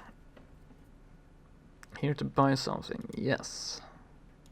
Weapons and charms. I'm gonna buy the Tear of Salier Day. Actually.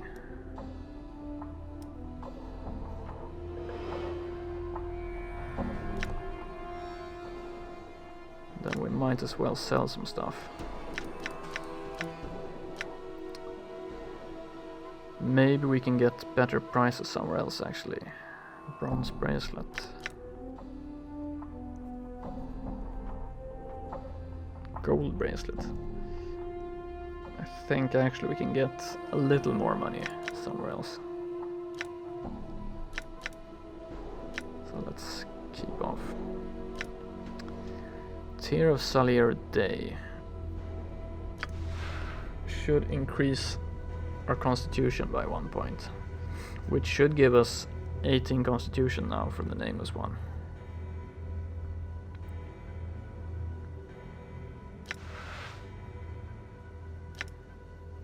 Indeed. So next level up that when I get a new characteristic point, I'm probably gonna put in Constitution, and I'm gonna get superhuman Constitution, and that should really buff my regeneration rate. I hope. Let's check the exotic items.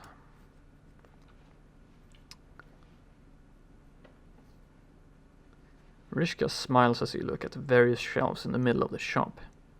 If you see anything you like there are more items toward the front and the back of the store as well. I did buy some of these items. Examine the metallic cube figurine.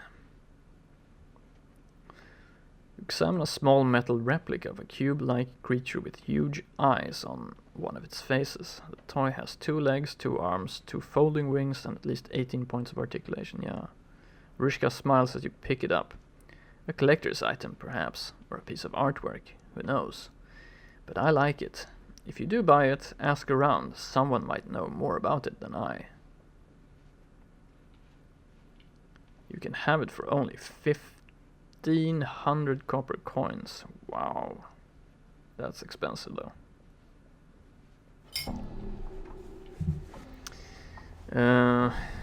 It's a metallic cube figurine. The thing is, I know in this game you can actually recruit a Modron, because I found lots of items that only Modrons can use. So maybe this is actually some kind of summoning device for a Modron. 1,500 copper coins. You know what? I'll take it, and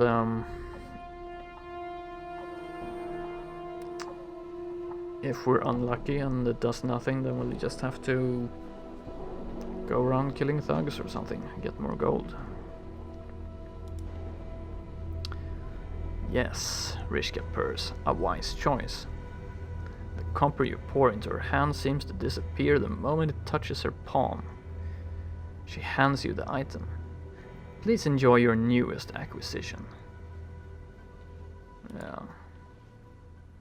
Examine the monster jug. You examine a plain-looking jug. Despite its common appearance, you feel reluctant to touch the thing, as if it might bite you. Rishka watches you, chuckling, then shrugs. It's a jug. It's got some sort of monster trapped in it. That's why your hair's prickling up like that. If you'd like, it's only 123 copper.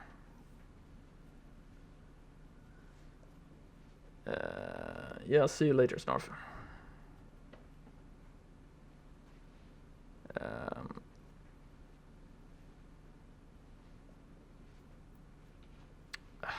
I'll just buy all these items. I'm pretty sure that some of these items are useful for quests. Front of the store. Baby oil. Chocolate quasite.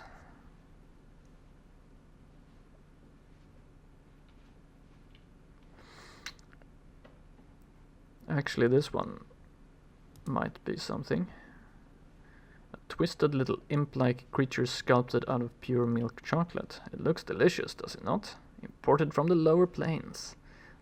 These are rare, you know, and quite prized by lovers of chocolate and confections. It's a real quasite, a fiendish familiar, polymorphed into chocolate by a powerful sorcery. It's only 199 coppers. I know someone who would actually like this. The mage in the private sensoriums asked me to get some confections for him. Take it. Oops.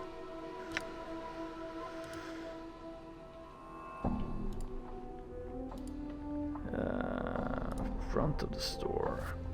Baby oil. You examine a number of small bottles, each labeled as baby oil. Rishka picks one up and presents it to you. Interested? It's the real thing, of course. Thousands of mewling mortal babies went into the making of the stuff. No thanks. Let me see the other stuff. Codex of the Inconceivable. You examine a rather unassuming book held closed by a tiny brass lock. That, coos Rishka, is the Codex of the Inconceivable. I'll only say that it's just, well, I cannot explain it. Mere words simply won't suffice. You can own it yourself for a mere 1,000 copper commons, and believe me, it is well worth it. That's the question.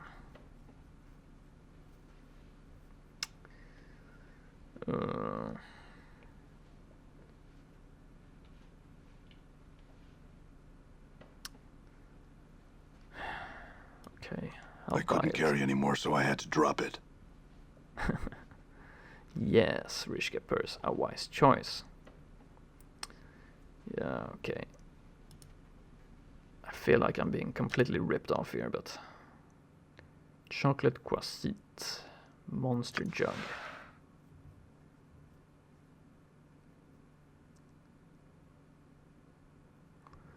If I use the monster jug, what's gonna happen? Modron cube.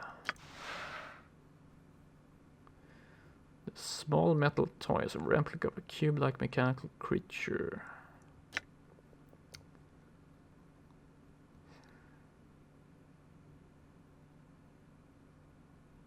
There's a little switch on the back that moves the eyes back and forth. And the wings are made of some tissue-like metal that folds up neatly when the wings are flush with the body. If I use it, what happens? This small metal toy is a replica of a cube-like creature. Maybe it's a collector's item. Move the arms and make sword fighting noises. Okay. The toy clicks and whirs as you move its clockwork joints. Within moments, the tiny cube has vanquished every imaginary opponent you have sent against it and settled back to its normal position. Wave its arms and make cheering noises.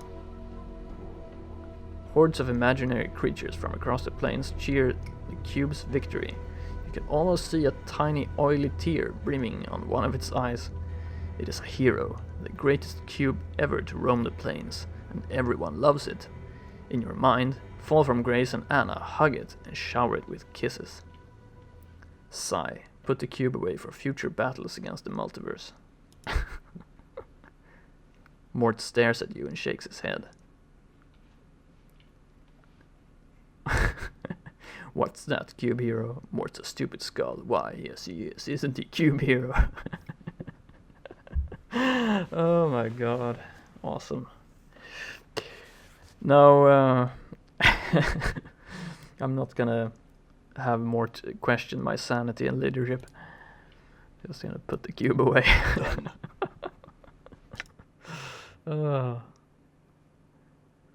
Awesome. Dakan can carry the chocolate croissant. I want to pick up that book. All right.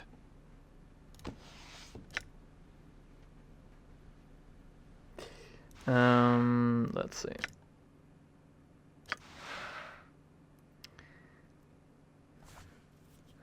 Okay, let's use the Codex of the Inconceivable. Open it and read. You unlock the book's binding and open it. As you glance over the tome's content, your jaw drops. You stand spellbound, flipping through its pages.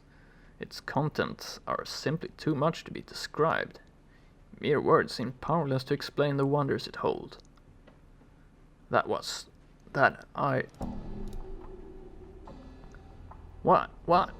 in it, Chief? I don't know what to say, Mort.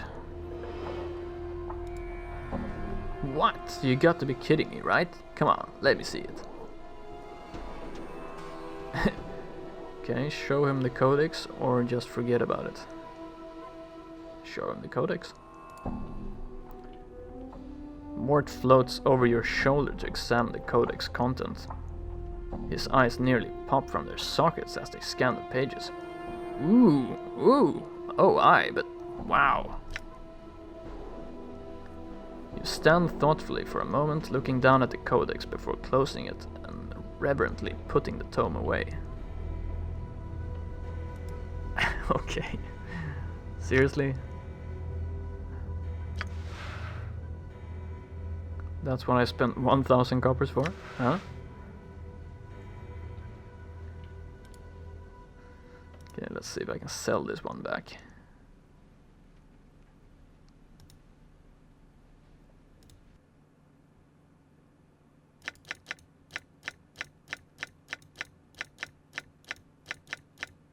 Actually, I can sell it back for 600 coppers. So it might not have been such a horrible transaction. The question is, do I have to use it somewhere?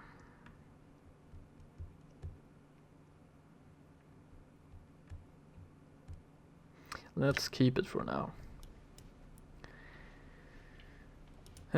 Let's see, I don't have any more money, but I want to see the other exotic items just in case. Elixir of Horrific Separation. You examine a bottle labeled as Elixir of Horrific Separation. Rishka presents it to you. This stuff was compounded by a scholar who'd found that she possessed a darker half, a side of her which took control at times and bade her do awful things. This potion was to have split the darker half away from her, creating two separate beings.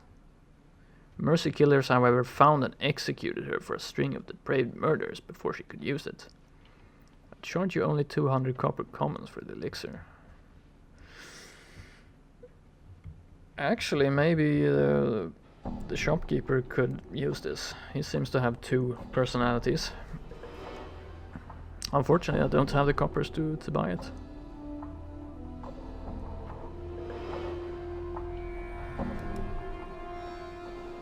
Or actually, maybe I do, if I sell some items cheap to her.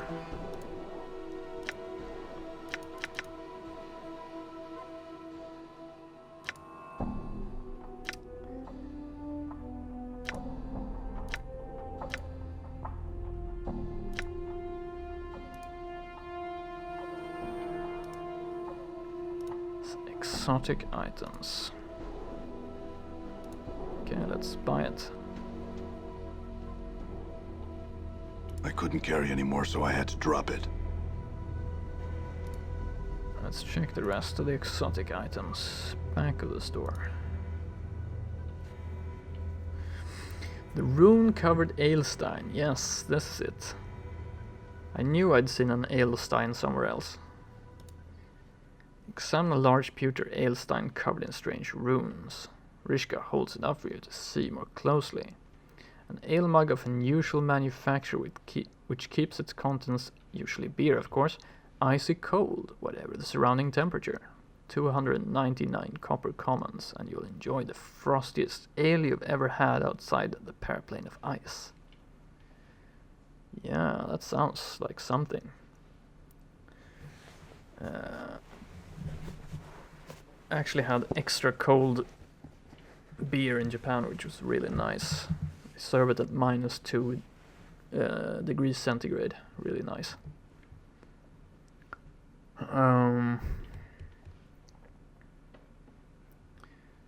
But you know what? We have one of those already, so. But I wonder what we're gonna use it for.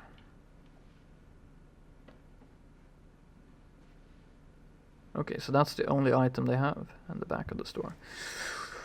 So I guess we cleaned them out pretty much.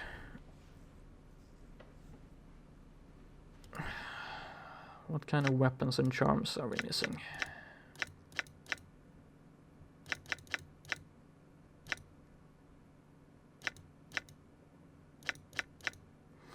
Teeth of the Fire Rake.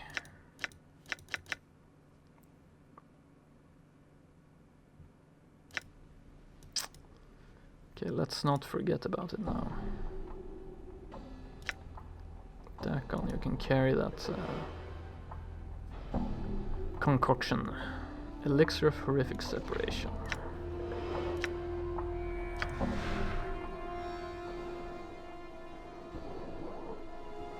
Unless the imbiber is actually more than one being existing within a single body, possessed by a fiend for instance, the elixir will have no effect. Well, we'll see. Let's go to the apothecary's place. Let's just make a safety save here. I haven't had any crashes so far today, but this game is a bit unreliable sometimes. Done. Done. I'm gone. Let's check with this guy. Yes, indeed. I've got this elixir of horrific separation. Do you think that'll help you? Both his eyes suddenly snap to the small bottle in your hands. He nods, smacking his lips. Here you are then. I'll expect a reward, you know. Awesome. Pestle Kiln takes the bottle in both hands and places it beneath the counter. His left eye focuses on you while his right eye and hand concentrate on scribbling furiously on the countertop. We can use this to make something that'll fix us. Right on up. Now if you'll give us a moment. When we got it all worked, out, we'll make you some healing stuffs for a reward. He turns to head to the back of the shop. Alright.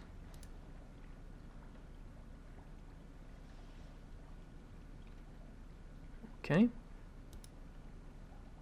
Pestle and kiln. Nice. This man closely resembles Pestle Kiln, though without the crawling skin and constant subtle mutations. Greetings again, sir, and well met. And what is it I, Pestle, can do for you? I was hoping to get some healing concoctions, to be honest. Yes, of course, your reward, eh? Let me see now. I'll manufacture them for you for nothing, of course. But I need the proper ingredients. An Onai's heart, or powdered hematite, or the hair of a diva, or a thread from an Azamon's robe, or the blood of a regenerating creature such as a troll, or... Actually, my wounds heal very quickly. Pestle raises an eyebrow. Do they now? Well then, your own blood might just do. Here, give me a sample if you would. Give him a bit of your blood. I couldn't carry any more, so I had to drop it. Okay. After drawing a small quantity of your blood and retreating to the back of the store, Pestle returns with a number of what appears to be hardened drops of blood. Placed upon one's tongue, these clot charms will heal existing wounds and aid in the prevention of new ones for a time. Thanks. I wanted to buy something now. Okay, so we can buy healing stuff and charms. Guess we can also sell charms here. Nope. Okay. Your will be done. 10 clot charms.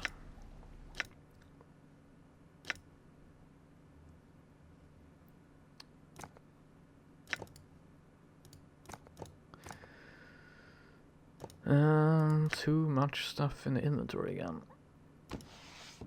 Takon likes all this inconceivable stuff. Obscure tomes and things like that. Okay, well, we solved that problem.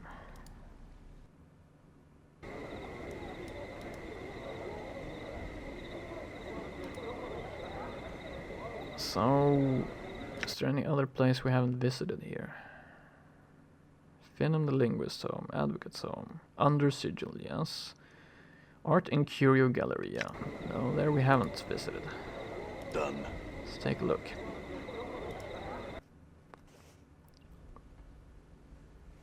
Ooh. Modern art. Done. Clerks Ward Citizen. I'm gone. A set of 4 paintings which portray an empty beach in the dead of night. The air around the painting smells faintly of brine, and the painted sea seems to ebb and flow across a darkened shore. A placard reads, Karasutran Shoreline. Sniff at the painting. The surface of the painting smells strongly of sea air. Touch the painting. You place your hand on the painting, not knowing quite what to expect. But it is merely the texture of painted canvas that you feel beneath your fingertips. Okay. Dark birds of acanthus. Several shards of black crystal or ice swirl within the freezing wind that this ornate pedestal gives forth. Each shard looks razor sharp. Touching or grabbing one could be perilous. A placard on the pedestal reads, Dark birds of acanthus. Leave them be, touch one, grab one, or catch one in your frost ale mug. Well, I guess we're having some use of these artifacts. catch one in your frost ale mug. You dip the mug into the icy wind rising from the pedestal, catching a small shard with a slight clang. Peering into the mug, you can see that the dark bird is a razor-sharp sliver of black ice. Only the mug's magical properties prevent the shard from melting away to nothing. Okay. Frost ale mug with dark bird.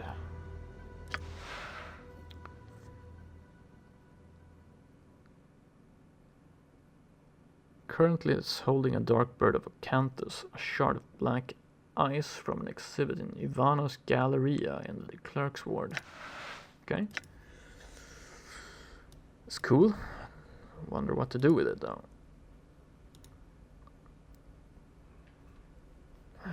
This painting depicts a shore scene with a wide reddish-orange sun setting behind a peninsula or large jetty. The scene, though unoriginal, is breathtaking. The play of the fading daylight across the water is captured perfectly, but staring at the painted sun for any length of time makes your eyes ache. A placard reads, "Surface of Thalasia. Touch the painting." Oddly enough, there is nothing unusual about the surface of the painting.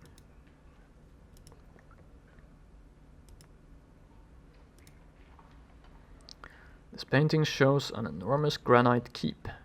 A hideous thing, long and low, covered in leering gargoyles, suspended in what looks to be the night sky. A cloud of crimson and violet vapor whirls in the background. Along the right side of the painting, a placard reads simply, "The Library."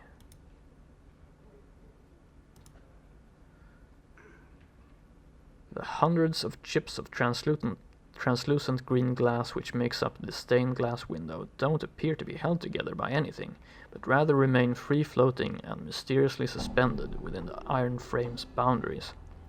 The shards ripple and move in slow waves, causing bizarre patterns to fluctuate across the window's surface, as various portions of it refract the Galleria's light in different directions.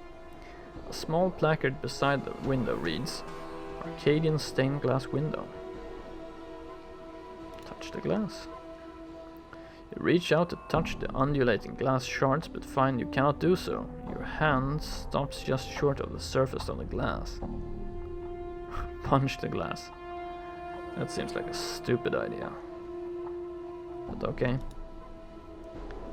You succeed only in bruising your knuckles. The glass may as well be sheet iron. Good, I don't have the money to pay for broken artwork right now. All right.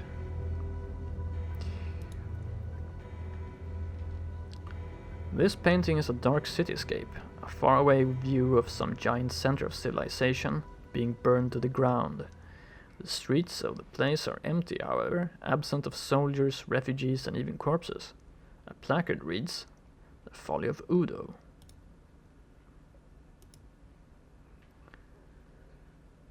This looks to be a subterranean landscape, a massive cavern interior filled with colorful, faintly luminescent, gigantic fungi. The placard reads, "Veil beneath Clangeddon."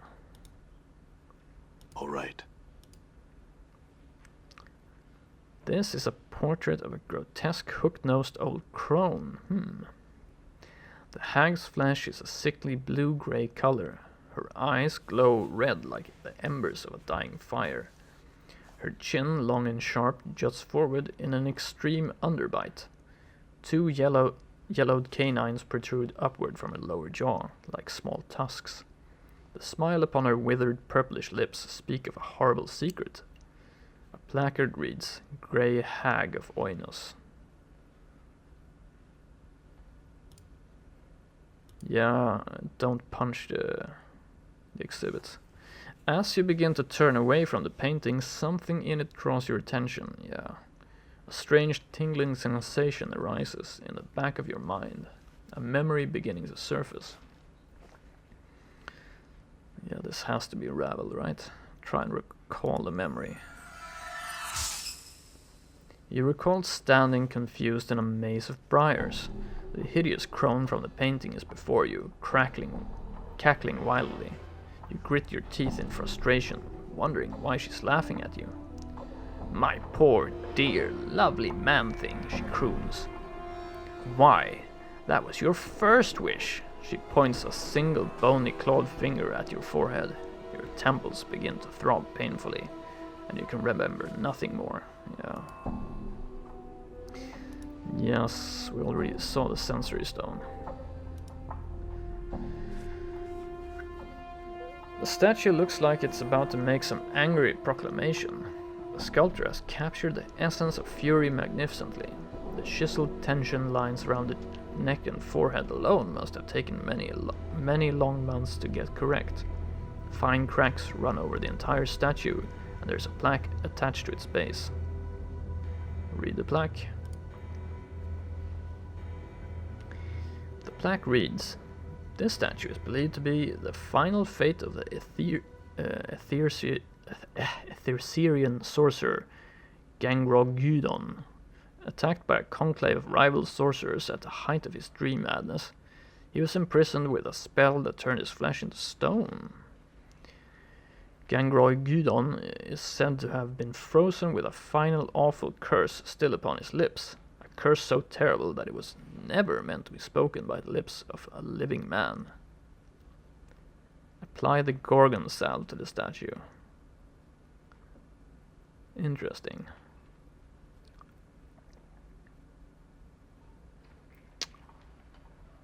Yeah, why not? Why not?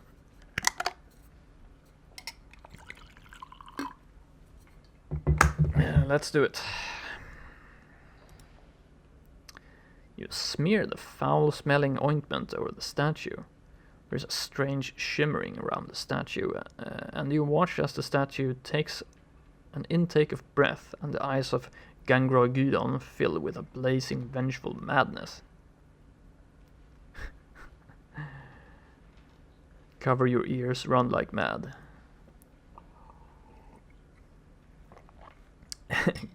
Greetings, I guess. Before you can do a thing, a blazing torrent of words fly from the sorcerer's lips. As he speaks, you feel an agonizing sensation, like a sudden wave of raging heat, pour over you and settle into your skin like a blistering wound. Blindness strikes you as your eyes burst, running from their sockets like shattered eggs. You hear someone screaming and realize it is you. Wait for the horror to end. The last thing you hear, even over your own cries, is Mort's shouting. New taunts, alright. Okay. By the lady's bladed teats, what a... Everything suddenly falls silent as the last thing your senses flicker and fade away to nothing. Die horribly, a victim to Gangrogudon's awful curse.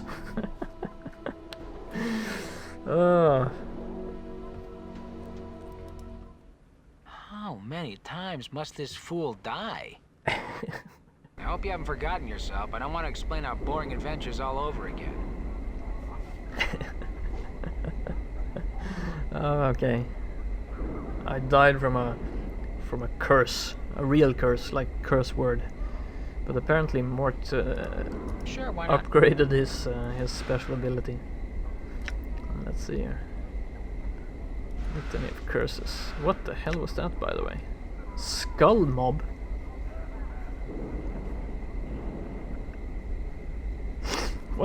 What is this? Skull mob.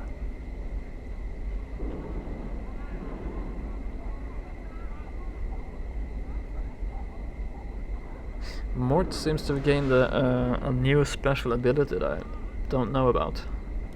I don't know when that happened.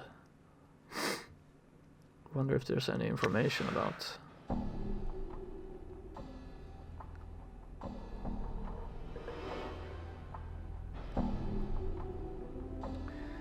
Mort has killed 280 enemies.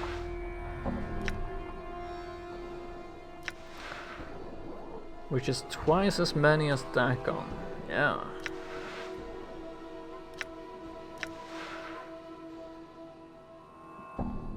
Actually, the nameless one has killed more.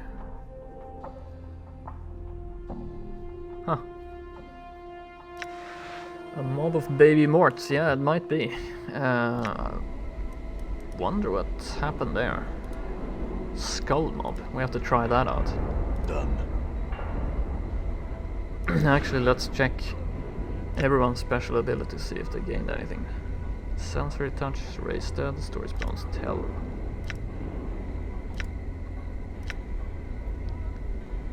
Anna has thieving skills.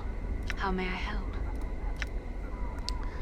Grace has kiss of death and sensory touch, okay. Cool. So for some reason we revived in the lower ward. Print shop, siege tower. Wrecked house. Pawn shop. I think we checked that place out and there wasn't anything there. Guildspur. Byron Pickett, that was the guy we were supposed to be talking to. See Byron Pickett, the moneylender. Back again. I want to talk to you about Trist. Ah, Trist. He frowns and looks away. After a moment he looks to you and raises his eyebrows. What about her? I'm trying to find a missing document for her. He sighs and shakes his head. There is no missing document.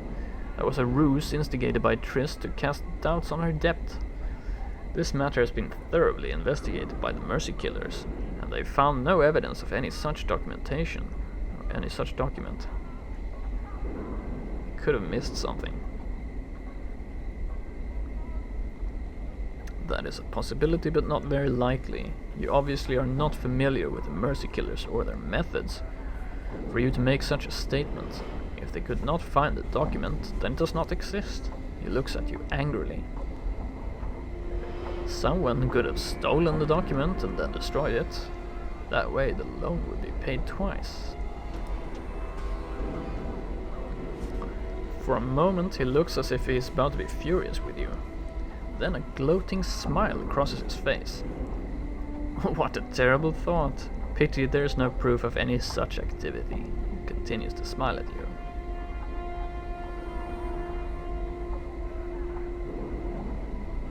Yes, a pity. So tell me, why have Trist sold into slavery? Couldn't she pay you your money in the form of a loan?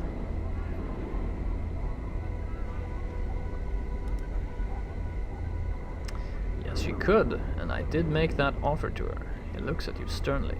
However, she turned me down. I don't allow second chances. No one turns me down without suffering the consequences.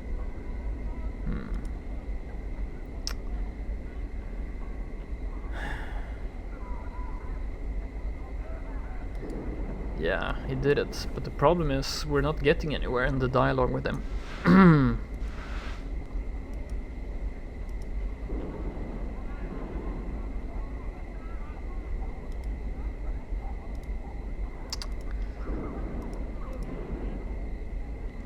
Talk to you about Trist.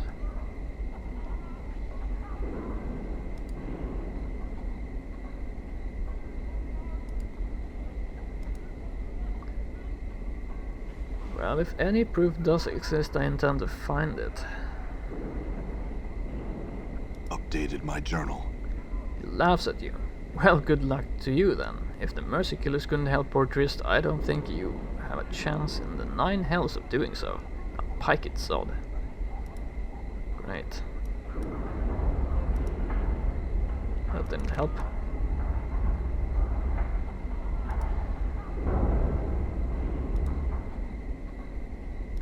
The Mercy Killers. So maybe we have to talk to the Mercy Killers about it. Yeah, I was thinking about poking him with something sharp too, but I'm gone. Done. Let's find a Mercy Killer. A lot of the times you have to resolve quests in Planescape by dialogue. All right. So this is the Godsman Foundry, by the way. I'm gonna go there afterwards. Done. So here's Trist. I'm gone. Done. Let's talk to her. I need to ask you some questions again.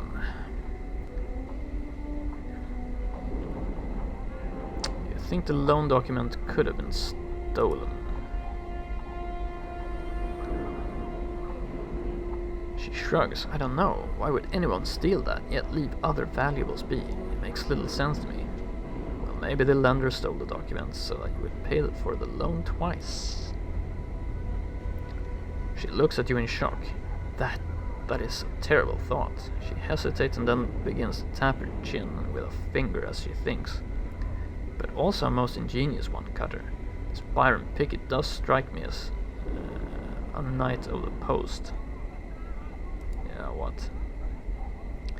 She gives you a quizzical look. A thief or a cheat, Cutter. Such are called knights of the post or of the cross trade.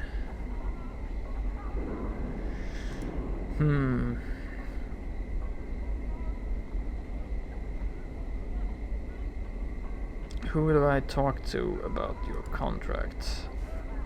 That would be Darren the auctioneer. What's the lender's name? I know his name well, Cutter. After all I've been through, I will not likely forget it. She gets a faraway look and then shudders for a moment. Byron Pickett is his name. She pauses for a moment. And his associate may be someone named Lenny. Lenny? Who is this Lenny? She thinks for a moment. He was a small, feral-looking man who came to court a few times. He would sit behind Pickett and whisper to him occasionally. She pauses and looks lost in thought. She frowns. I remember him because he always seemed to be uncomfortable in his clothes. He would pick at them as if they were new, as if he were not used to wearing them. She pauses again. On one such occasion, Pickett told him to sit still and stop fidgeting. He called him Lenny. Actually, I know one Lenny.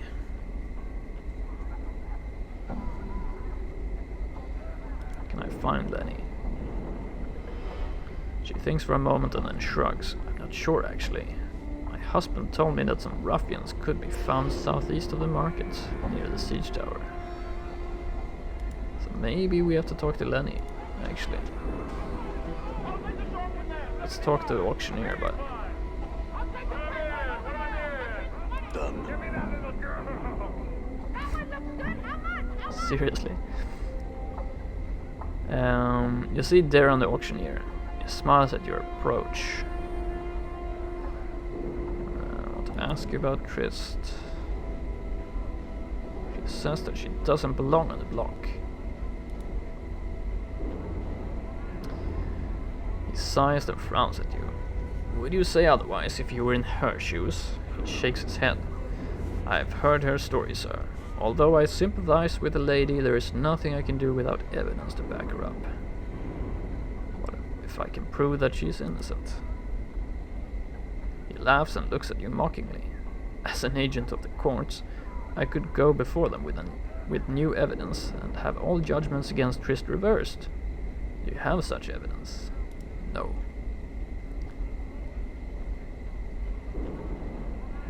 Do you intend to seek such evidence on behalf of Miss Trist? Yes, I do. He stares at you for a moment, trying to gauge your seriousness. Very well. I will not auction Trist for now, sir. Good luck in your endeavor. Now leave me be and get to it. Updated my journal. Okay. So we're gonna go south of the All right. siege tower. I think we talked to Lenny. He's down here. That's Done. Lenny right here. So let's have a question. I have some questions. He laughs at you. I know, tout. If you got questions, go find one. His smile broadens. You'd best push off before I have to bleed you. What if I told you Byron Pickett sent me? stops smiling and examines you for a while. His eyes linger on your scars and he swallows slightly. After a moment, a frown settles on his face and he appears to be nervous. Pickett sent you? Why? He said you could answer some questions. Frowns. What questions? You notice he looks rather tense.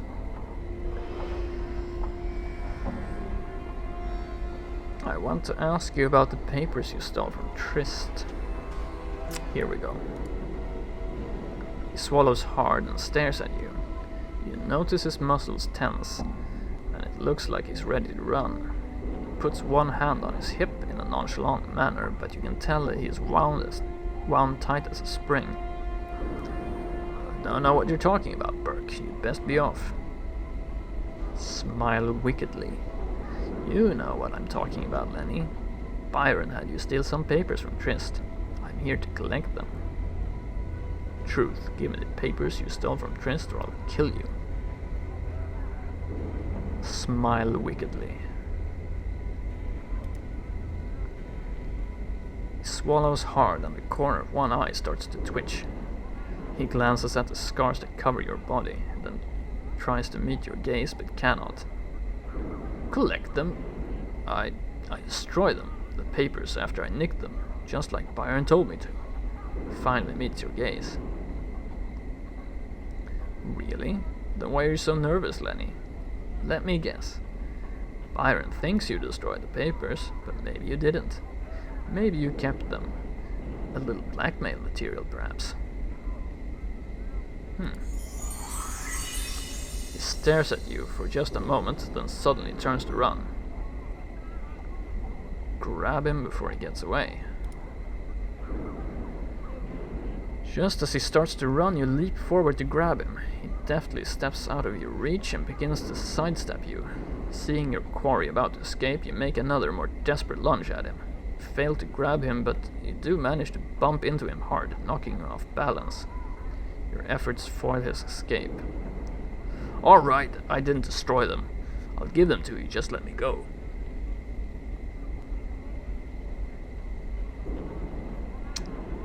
Yeah, hand them over, Lenny. Or why did you keep them, Lenny? Blackmail, I assume.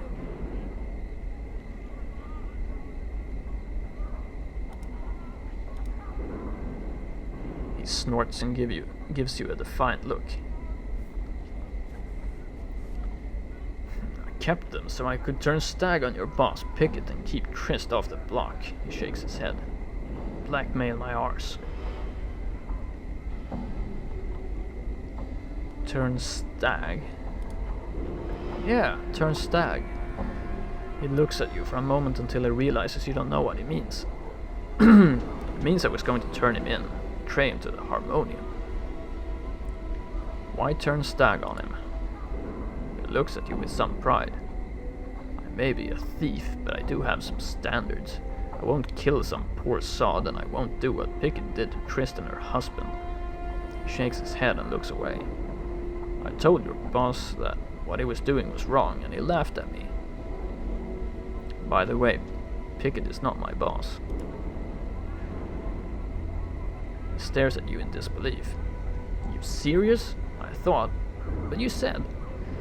He watches you closely for a moment, and then laughs.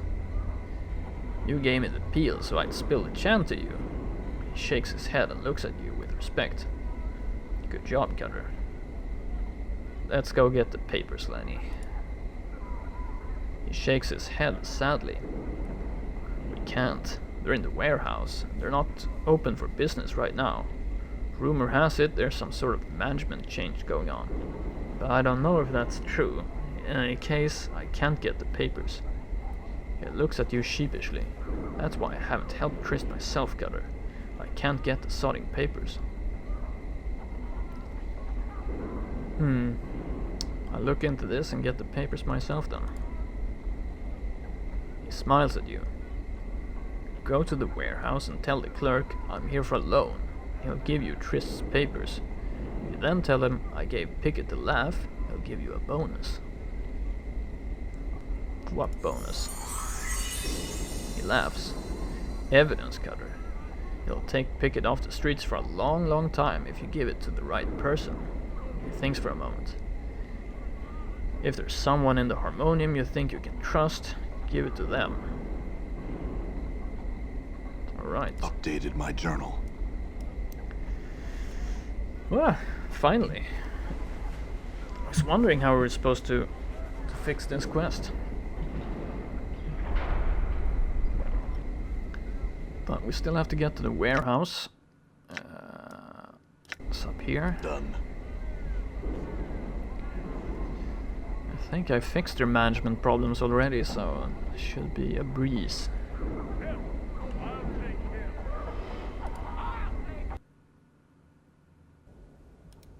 Done. Vault of the Ninth World. It's very practical to have a dimensional portal warehouse. Twice welcome to the Vaults of the Ninth World. How may I serve you on this fine day, Sigillian? I'd like to claim something. I was told to tell you that I gave Pickett a laugh. It's true. I was also told to claim some papers. I couldn't carry any more, so I had to drop it. Okay. I certainly hope so, sir, whatever that means. I'm just a big dumb rockhead. Here are your papers, sir, and here. Thank you. What can I do for you? Nothing, I guess. Farewell. We at the Vault of the Ninth World value your business. Please return. Okay. Hopefully that's the paper I need. Loan document, great. Then I got something else. Scroll of evidence.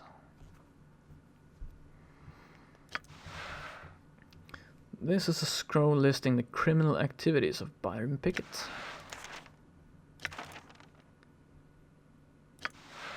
This document shows that Trist's loans from Byron Pickett was paid in full. Awesome.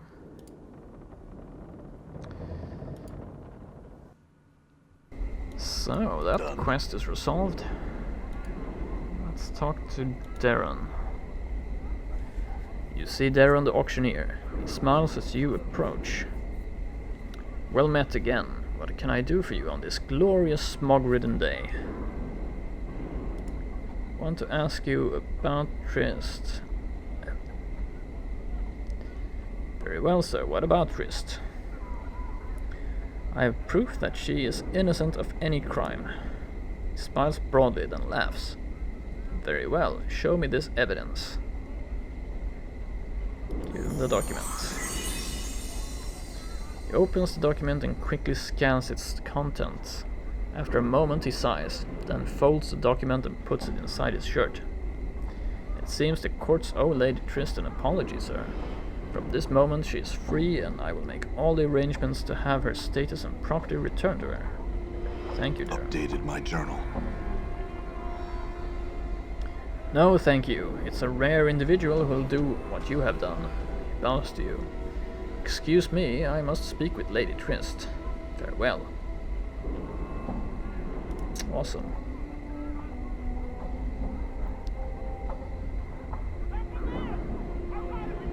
So let's talk to Trist. Trist smiles at you warmly.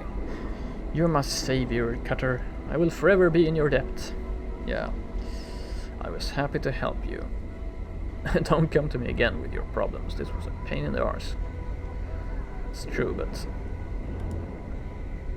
we're lawful and good. Thank you, Cutter. She glances about and pauses to think for a moment. You saved me from certain death, Cutter. A slow, painful death. She frowns as she thinks. Please wait here. I shall return shortly. Reward time. You see Trist approaching. She smiles and waves at you. Hello again, Cutter. Thank you for waiting. She looks about for a moment, then removes a purse from the folds of her dress. With the document you have provided, the courts will restore my status and finances. This is not much, but is a well-deserved reward for what you have done. She hands you a purse. Okay, around 1,000 coppers there. Thank you, Trist. She smiles. No, I thank you. Farewell, Cutter. Nice. 1,000. Oh, shadows.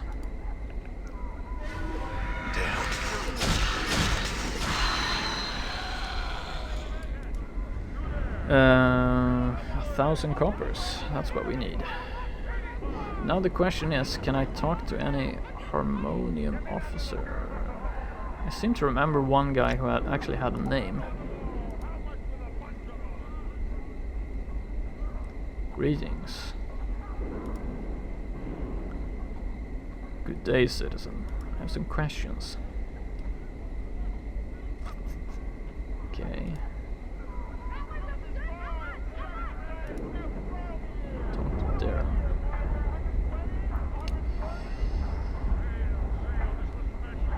No, I'm pretty sure there's one Harmonium officer that's actually named. All right. You should be able to talk to. Done. Don't know where though. I'm gone. I'm gone. These guys don't look suspicious at all, you know. Just sneak, right. skulking about with their blades. Done. No idea. All right.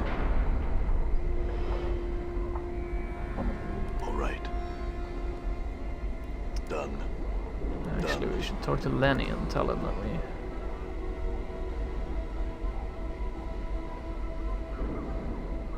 I have some questions. No. Okay. I'm gone. Lenny doesn't care anymore. All right. Done.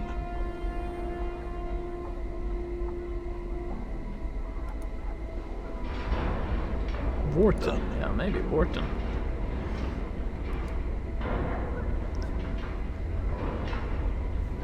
You see a Harmonium officer, he gives you a bored look as you approach. Greetings. Greetings, citizen. Measure 3 Wharton at your service. Some questions. Sighs. I don't mean to be rude, but I'm on duty and have no time for questions. He pauses. If you would like information, go talk to Ebb Creeknees. Who is Ebb Creeknees? He's an old friend of mine. I think he considers himself to be a tout now, so he can give you the chant concerning just about anything. Yeah, where do I find him? He thinks for a moment. Last I heard, he pretty much set himself up in the Smoldering Corpse bar. You can find it somewhere down in the hive. Yes. Indeed I can. So maybe we should go there actually, because we have a decanter of endless water, so we should be able to free Ignis from the flames. Let's do that. I think it's in this part of the hive.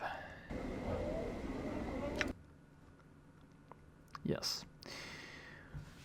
Okay, I'm just gonna take a really short break. I have to go stretch and so on. So I'll be back in 2 to 3 minutes, and we'll continue on to the Smoldering Corpse bar. Maybe kill some thugs on the way there. So I'll be right back.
Okay.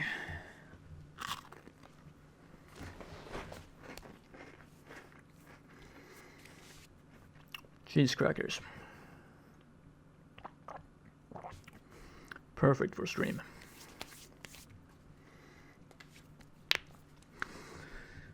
So. Your verbal skills are quite potent.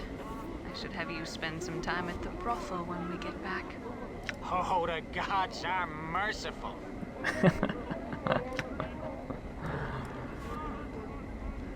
Mort. So actually, let's go collect some gold from these thugs.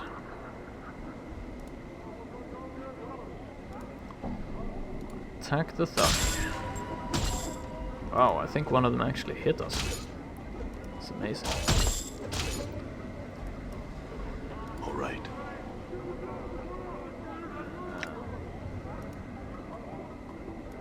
Copper earring. Yeah, okay.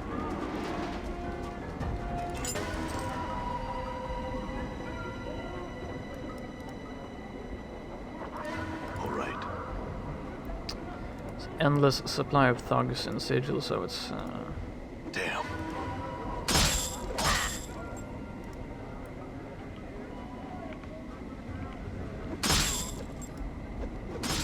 All right. as far as I can see, no consequence to plunder them. All right.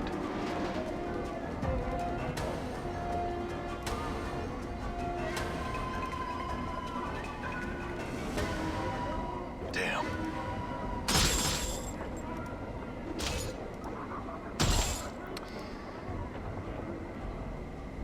And by now, they're not much of a threat to us, actually.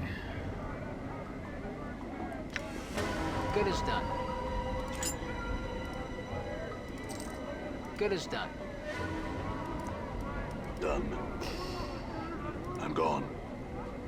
Also, these Abishais, you can actually fight, and they give quite a lot of XP.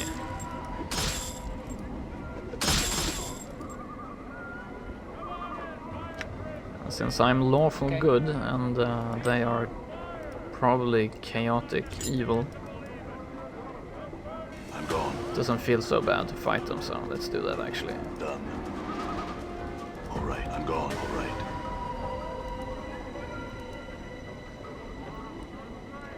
Black-scaled reptiles, towers to a height of 8 feet.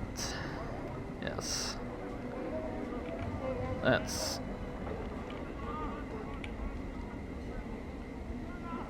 Life is the best teacher, no? Go ahead. If I just continue trying to speak to him, he'll attack me, so... Here we go. Things true. I think I'll have fall from grace. Back off just a bit. Yeah, so 7,000 XP for that. It's pretty good.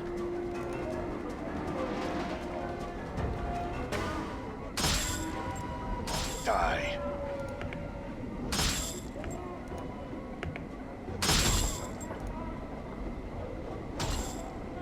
Done.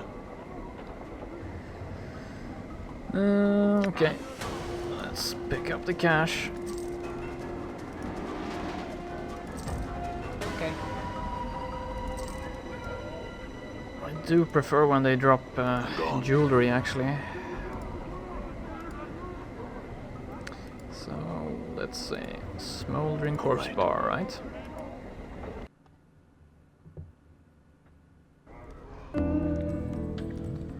Nice bar music. Makes me want to eat a cheese cracker.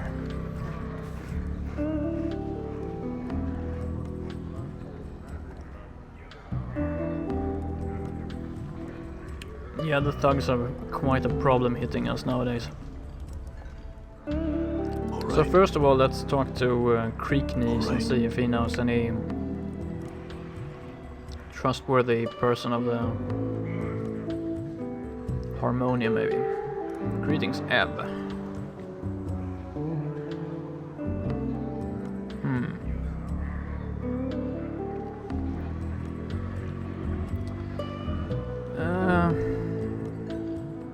Guess not. Or maybe we just talk to Byron Pickett and we can blackmail him. Another Abishai. Talk to Drusilla. This time Drusilla seems slightly more lively. At least you don't catch a glimpse of the despair that you smelled on her the first time you spoke with her. Hello again, traveler. Hello, Drusilla. I'd like you to answer some questions for me.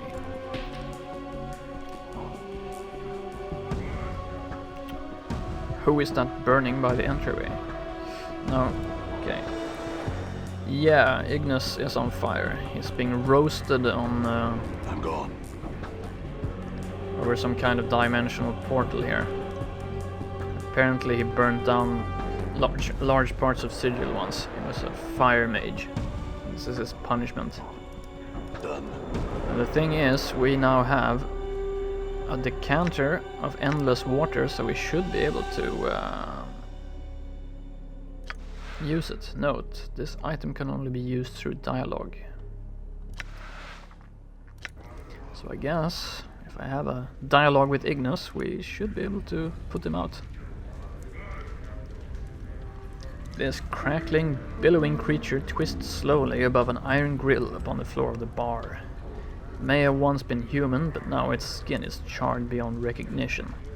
Streams of fire form a wreath around the creature's body, and the flames lick at the few remaining pockets of flesh, causing them to bubble and run like wax down the creature's skeletal frame.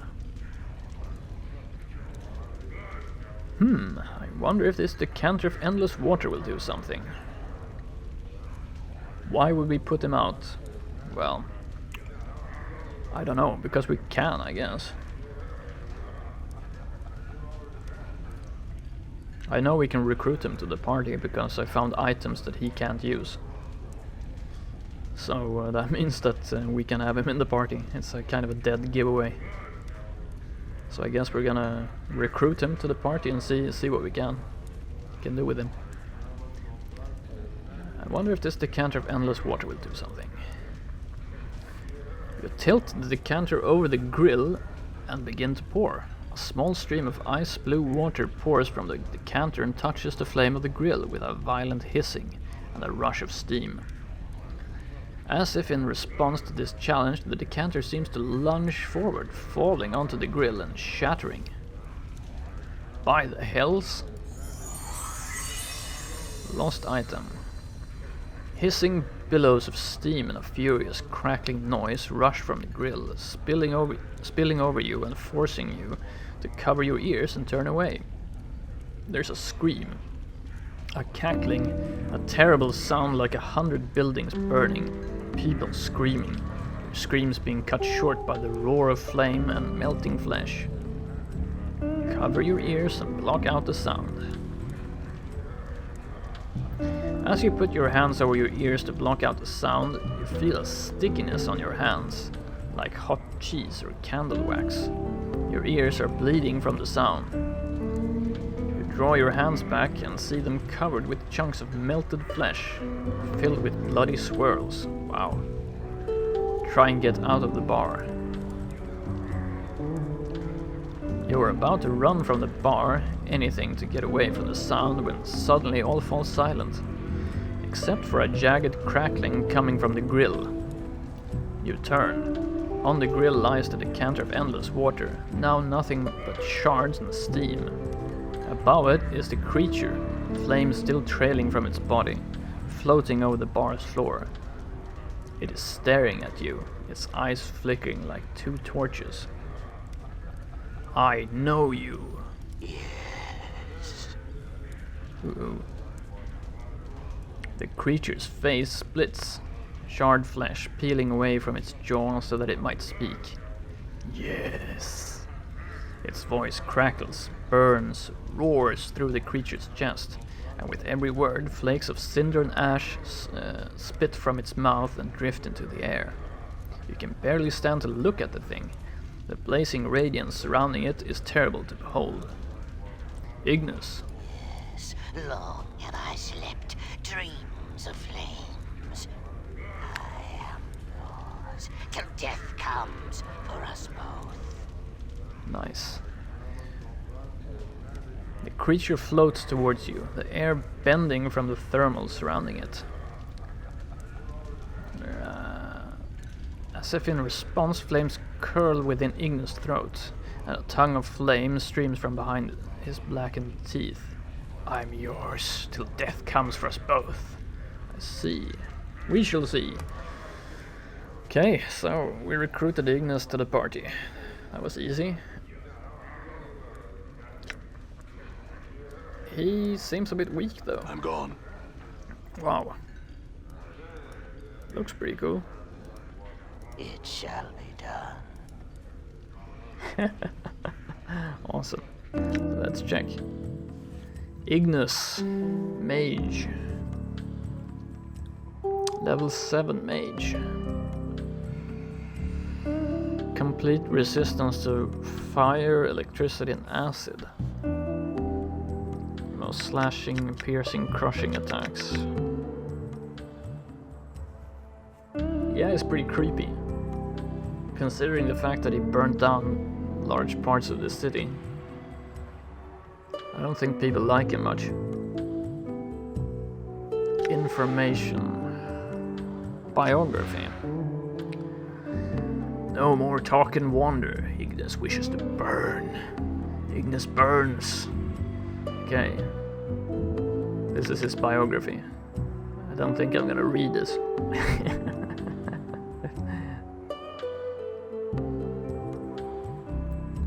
They sought to punish Ignis, the small flies from the hive. They wished to see Ignis burn after Ignis set fire to their streets. Yes. I wonder why.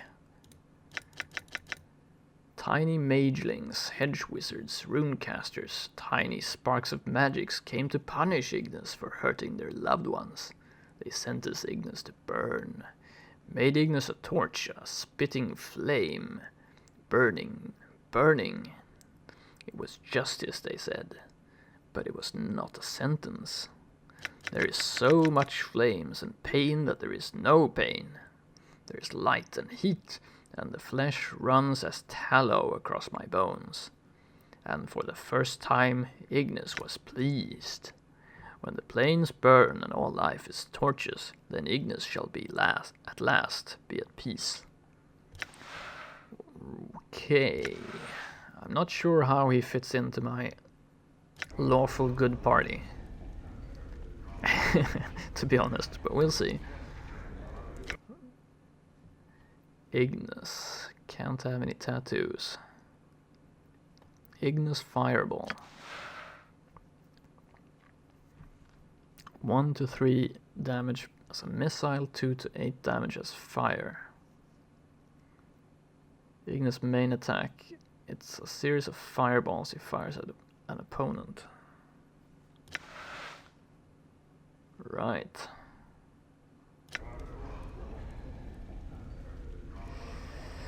Ignis hears you. I wonder what his girlfriend thinks about this. Actually, we should talk to him. Yes. Flames curl around Ignis' throat, and a tongue of flame streams from behind his blackened teeth. Yes.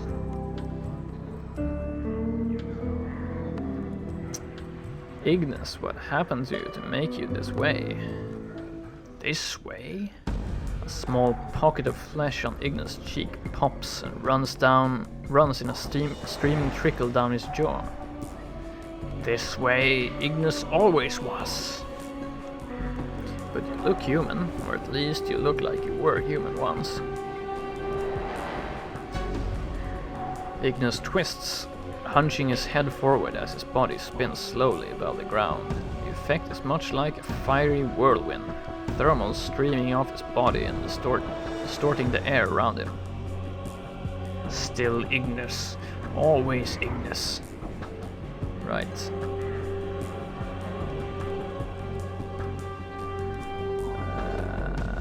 And some other quests. As you open your mouth to speak, Ignis suddenly whirls on you. You're forced to choke. You choke back your words as the heat from his frame floods over you. Ignis, might you be sparks in bodies, always seeking to rise. Sparks in bodies, what do you mean? All things burn inside. Ignis' head cranes back and throws his arms wide, spirals of flames and heat traveling up his arms. Only need to be kindled with flames to become Ignis. So might you have been Ignis. Actually, if you end up trying to kindle the flames within people, you usually end up killing them. So you're saying everyone has the potential to become like you with the right spark. Yes, Ignis grins, cocking his head to one side, ashes falling from his skull and being swept up in the flaming wreath that surrounds him. Okay, that's cool. I had some other questions.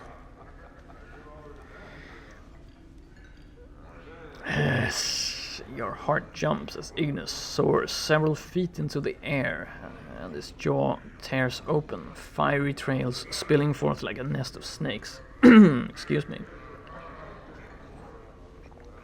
No more talking questions. Silence.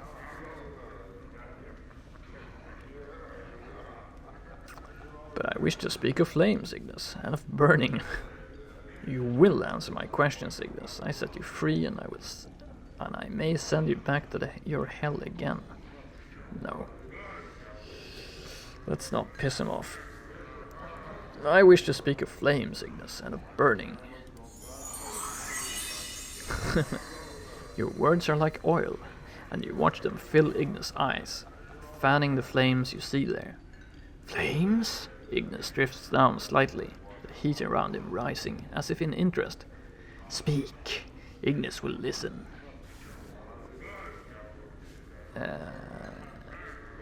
What were you doing in this smoldering corpse bar? For a moment you don't think Ignis has heard you, when suddenly the fires in his eyes dim slightly, and he gives a soft hiss, cinders and ash dancing at the edges of his jaw. Ignis once knew nothing of flames. Yes? Once Ignis knew nothing of flames. He set small fires, tiny flames, tiny flickerings, small bits of flame. Ignis hisses again, and ashes and fiery motes drifting from the ruin of his mouth. The fires grew. Ignis set fires in the streets, and lit the fires of anger in their hearts. Yes? You speak, but Ignis doesn't seem to hear you.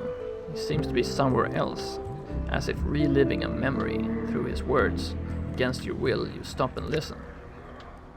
They sought to punish Ignis. Yes. This we already read.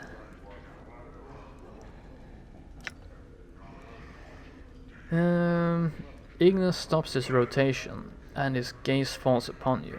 As it does, the fires in his eyes flare, and the charred grin splits his features, the flesh crackling and bubbling as it melts and streams across his face. Ignis wears the face of all hells, of flames, and his next words are spoken like a death sentence, not only for you, but for everyone, everywhere. When the plains burn and all life is torches, then Ignis shall at last be at peace. Great. We're not really getting anywhere, are we? No more talk. I wish to speak of flames and burning. Ignis, your mastery of the art. Can you teach me any of your powers? Ignis once knew much, no longer. Ignis burns in suffering. Ignis learns. A tiny flame gusts from his mouth like laughter, and a stream of embers spits forth. Suffer, learn. I am willing to suffer for such knowledge. Yeah, well, I'm immortal, so I guess I can do that.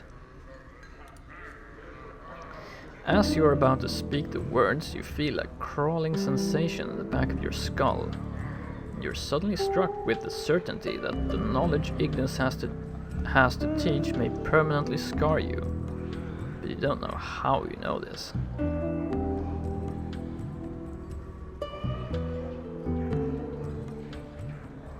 May permanently scar you.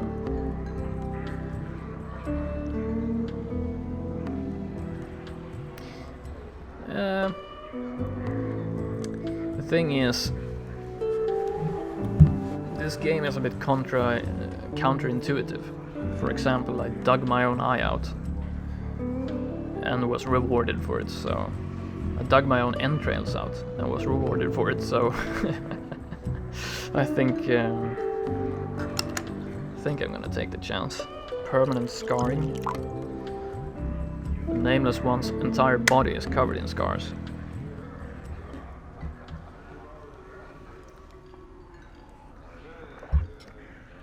Repeat, I'm willing to suffer for such knowledge. Suffer?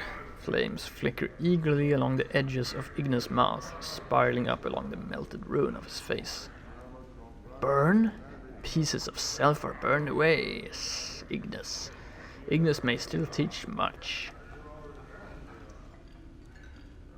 I wish to learn, Ignis. Can you teach me some of the art? Whoops. Where flames once burned, one may send them again. Before you can react, Ignis' claw lashes out and clutches your finger. With a greedy hiss, he burns it, and through the searing pain, you close your eyes and scream. Max hit points -1. Well, that's permanent. But I got 6,000 XP. You force your eyes open to see the burning mass of your hand from where Ignis touched it. He floats above, uncaring, cradling your finger, then snaps the tip off, leaving just a base. He hisses, cinder and ash drifting from his mouth, and he flicks the charred remains of your finger back to you. What did you do? Updated my journal. Teachings, Ignis cackles, a sound now strangely painful to your ears. To learn one must suffer. Let's see.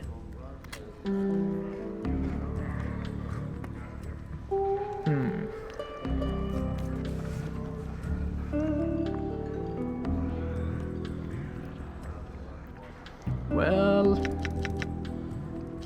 if it's only for XP, then this isn't really a good deal.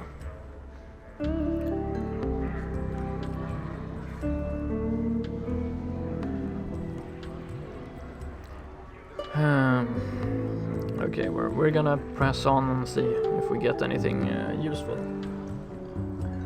Yeah, it seems like that. It seems like we can give a max hit points for experience, and that's not really a good trade, because XP we can get many ways. But let's see if our theory holds true here. I wish to learn more.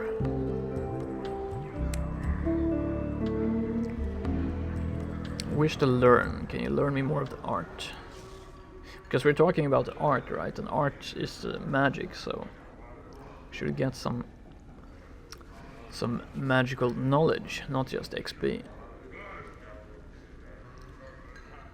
Before you can react, Ignis' claws lash out and clutch your left hand. With a mad cackle and with a greedy hiss, he burns it, and through the searing pain, you close your eyes and scream.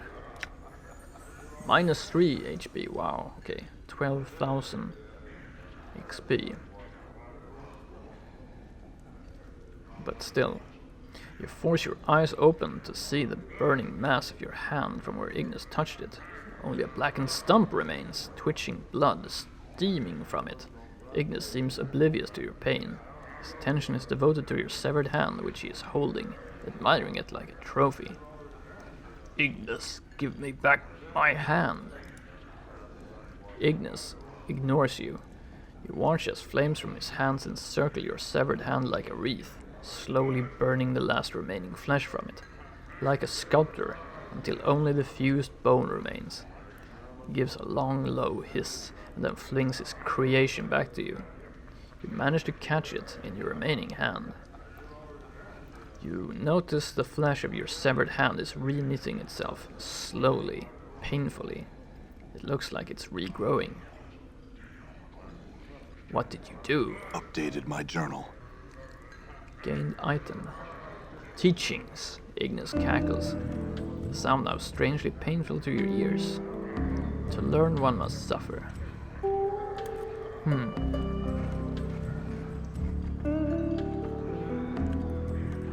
Enough, Ignis. We will speak again later. Okay, we gained the item, so let's check what that is. Ignis hand.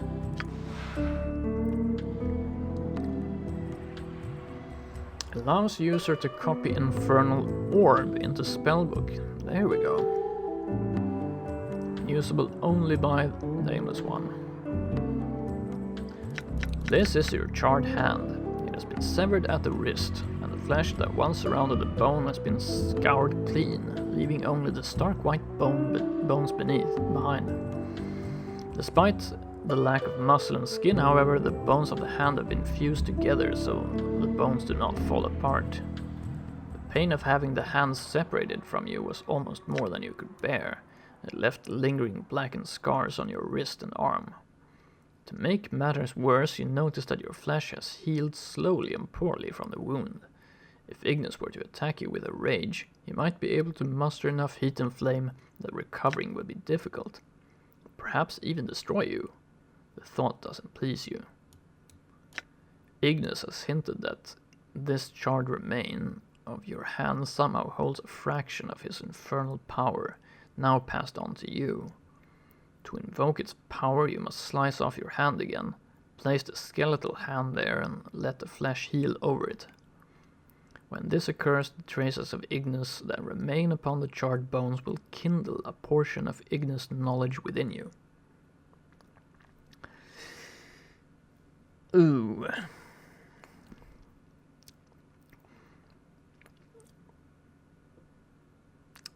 Nice. Well, copy the spell to the spellbook. But on the other hand, that means we have to cut off our own hand again. I really feel for the Nameless One. He's suffering for his past crimes. In a very material sense.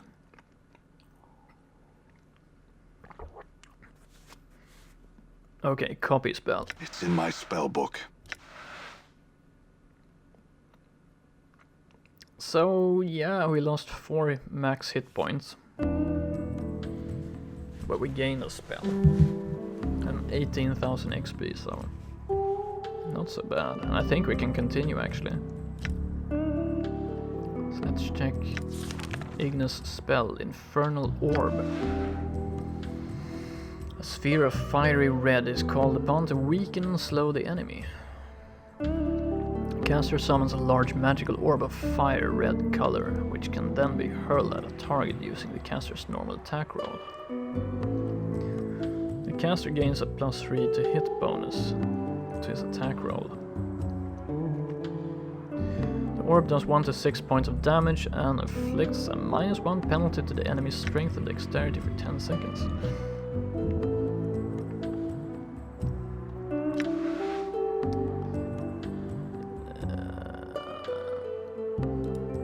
Not that terribly useful, unfortunately. Okay, I'm gonna press on, why not, you know. I want to see what else we can get from Ignis. I'm willing to suffer to learn more.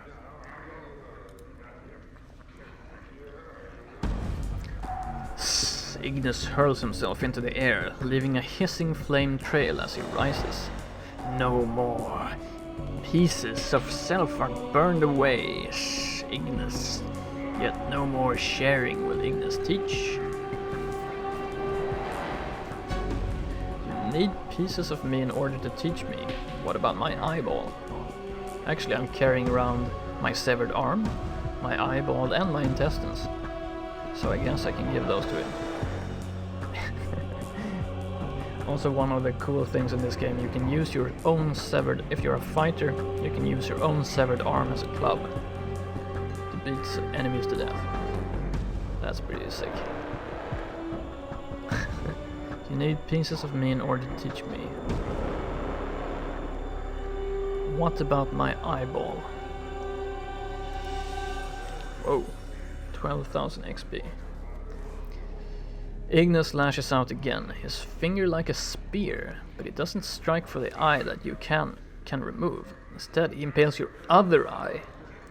There is no pain for a moment, only surprise. Then you scream as Ignis lets loose a stream of flames into your socket. They seem to eat into your skull. The hiss of burning flesh fills your nostrils, and smoke clouds your vision. Ouch, -2 hit points. You force your eyes open through your bloodied vision, yet only one eye opens. You can barely make out Ignis, hovering in the air in front of you, his hands cupping a small orb of flame in his hands. Your eye, seemingly untouched by the heat. As you watch, his hands cover the eye, and you feel a second burning pain in your eye socket. And suddenly, even through the searing pain, you can see correctly again. Ignis opens his hand, and within it you can see the ruined mass of your eyeball, barely recognizable. Yet, your eye is still in its socket. He cackles, and with a breath of flame, the eyeball rises from his grasp and drifts over to you, like a flake of ash in the air. Take the eyeball, your eyeball. Updated my journal. Tiny snakes of flame spiral from Ignis' ruined sockets, traveling up past his charred skull. More teachings. The 2 snakes of flame circle around behind him, then flare into torches in his hands. More sufferings. Wow. Heavy. So I guess I'm gonna lose even more max hit points if I give him my intestines. Because I don't think he's gonna be satisfied with the intestines I'm carrying around. But okay, I'll play along. I'm willing to suffer for more knowledge. Can you teach me any more? You need pieces of me in order to teach me. What about this strip of my intestines? Whoa, 24,000 XP, jeez. Ignis cocks his head as you hold up your intestines, then suddenly swoops in and snatches it from your grasp. Holding it, he strings it between 2 hands, like rope, and he hisses to himself. You watch the intestines steam as he holds them, turning black, and you feel a slow burning pain in your abdomen. Ignis strings out the intestines, handspan by handspan, and as he lets each length fall from his grasp, it starts rotating around him like a spiral, snaking in a slow pattern, each portion being roasted by his flames. There seems to be some dancing pattern to the way the flames are touching the strip of intestines, slowly blackening them until it looks like a long string of charred meat. The burning in your abdomen makes you wince, but it's nothing compared to the pain you felt when Ignis charred the other portions of your body. You watch your burning guts spiral in Ignis' flames, then suddenly they gutter out and they fall into Ignis' hands. He gives a hiss and throws them to you. Much power is in an immortal's organs. Take the charred intestines. Updated my journal. You hold your charred intestines in your hands. They look like a blackened rope. Ignis hovers above you, tiny motes of ash drifting from his burning, emaciated frame. I'm willing to suffer for more knowledge. Can you teach me any more? Okay. I think we're done. I think that was it. Never mind then, Ignis, we'll speak again later. Whew. Ignis innards and Ignis eye. Creepy stuff. Ignis charm. Something else.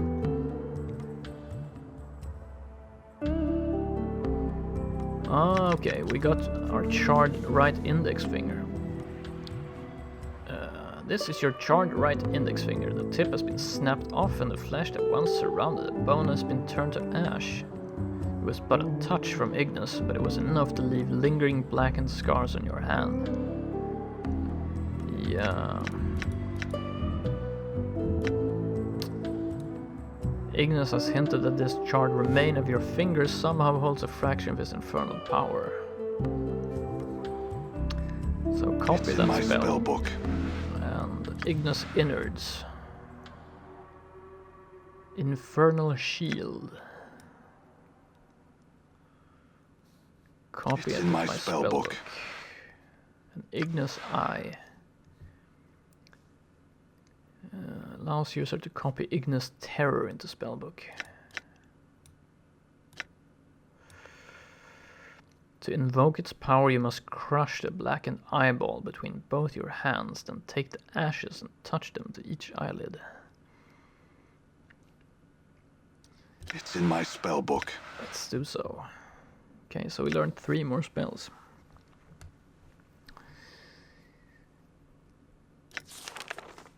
Seeking Flames, level 1 spell. As the maintainer of life, fire is a true blessing, yet as it warms, it also burns. While it is a blessing, it is also a curse. Its scorching flames distract and weaken all enemies who succumb to its effect. The Seeking Flames grant all enemy targets in a 50-foot radius -1 to attacks and -1 to their saving throws for 30 seconds. That's not that bad.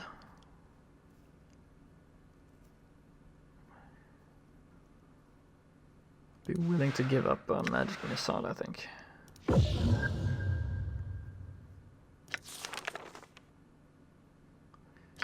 Ignis Terror.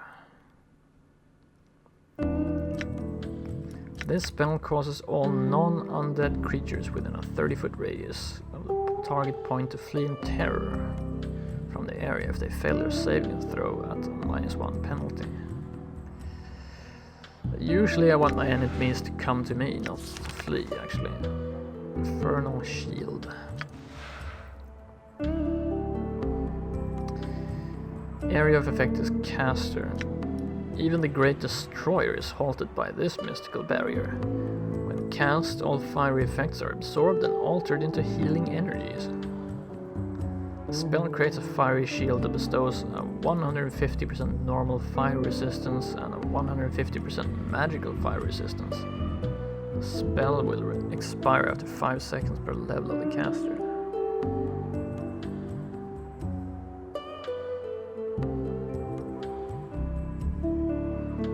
Should probably let someone know we have freed this mentalist. Yeah, well, I'm gonna talk to his girlfriend at least. I think she's been waiting a while for Drusilla.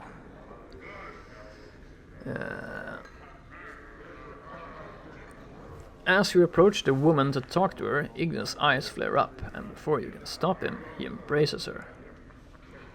She returns his embrace, losing herself in his flames. She does not cry out. Your last glimpse of her is burned into your memory. Her eyes are full of fiery passion and all-engulfing love. Nothing is left of her, not even ashes. That was thorough, Ignis, and hasty. I wanted to speak with her. Whoops. Right. All right. Not what I expected. Mage spellbook. Let's see. Ignis spells. He has Tongues of Flame. Missile of Flame. 2 to 5 points of magical damage. No saving throw. 1 extra missile for every 2 levels. That's pretty good.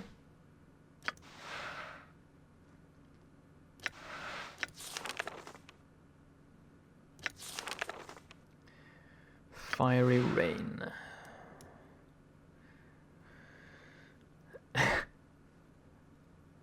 Yeah, well, I guess she's part of him now or something like that. The caster chooses any single target within range, then a stream of fiery meteors rain down and strike the target and surrounding area. 1 meteor for each level of experience, up to a maximum of 10. Each missile that hits inflicts 1 to 2 points of blunt damage and 1 to 4 points of fire damage. Okay. Yeah, you know what? We're gonna bring him along and see. Yeah. So far, he hasn't exactly been, how to say, I'm gone. that reliable, maybe. Let's see how he does with the thugs here.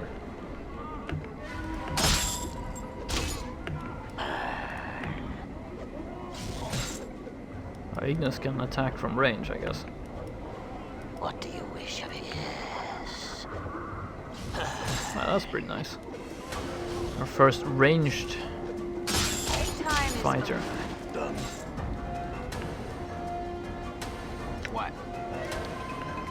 That makes him pretty useful, I guess. Sure, why not?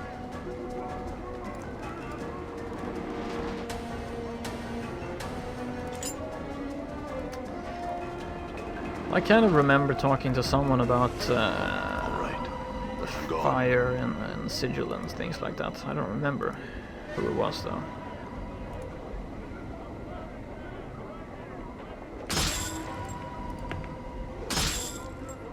I don't think Ignis is gonna have time to attack these now.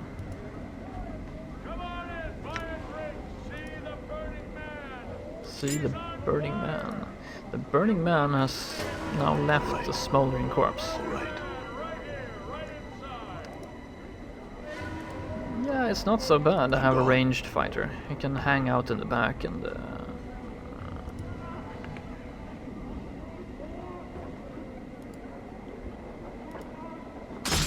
I guess he can learn other spells as well.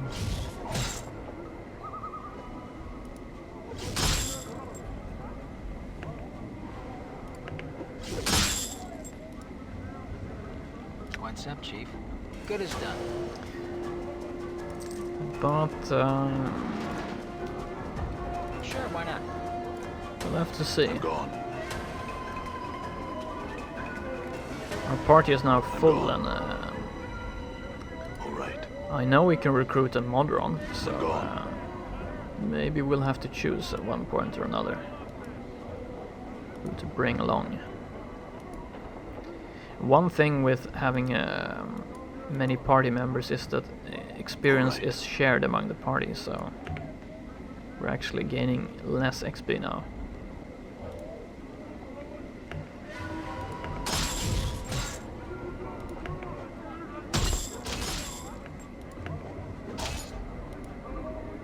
What's the word, Chief? Okay. Still, he might help us to Sure, why not? clear out the under sigil. Good as done. So I might actually go to under sigil now and check.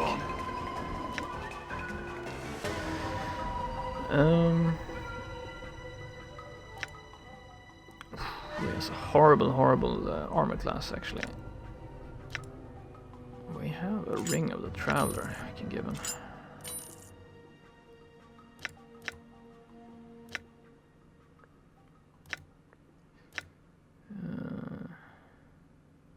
But that's it. You should be able to use a mage's guard, which is a bracelet. I'm not sure I'm gonna...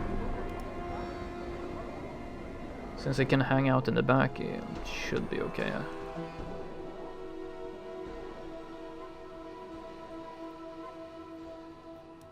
Let's go to the Clerks Ward.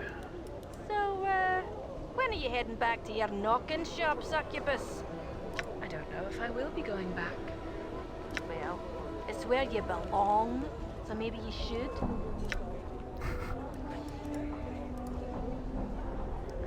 Yeah.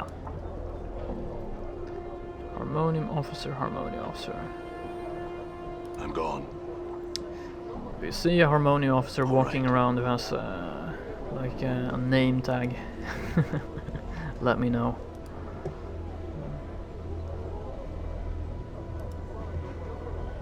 Or actually, let's talk to Byron Pickett. Maybe we can. All right. Oh wait, that's in the lower ward, right? So let's not. Let's go to under sigil. All right.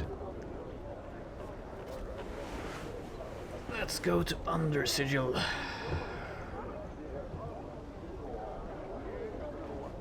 See if the enemies have respawned down here. Probably have. All right.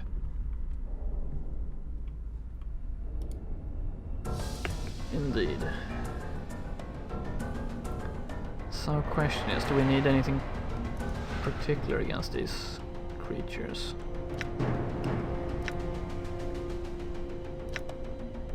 Actually gonna use the power of 1 on Dakon. And Nameless One can also use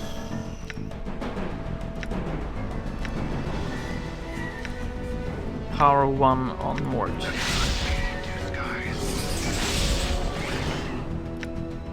I'm gone. What's up? So let's see. Mort gains heroic strength.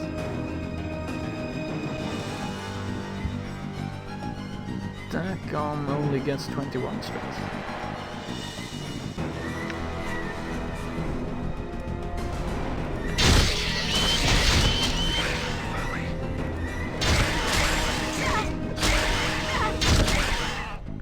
Who's taking damage?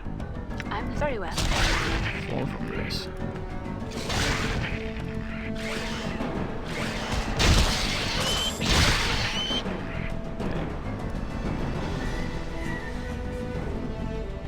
So tell me if the background music is too loud. Aye?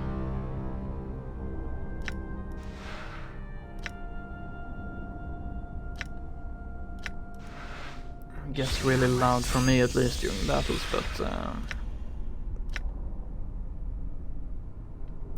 wait, she has regen. Oh, here we go. Bloody Endure. worms. In enduring, grow strong.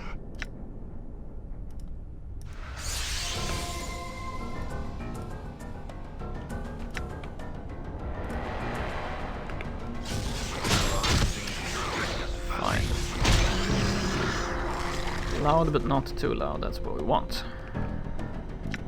Okay.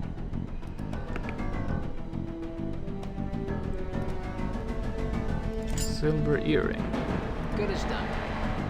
Stiletto. Okay. Wonder why these creatures are carrying weapons. Done. Random loot Done. table for the win, I guess. Here we go. So if Ignis attacks one of these creatures,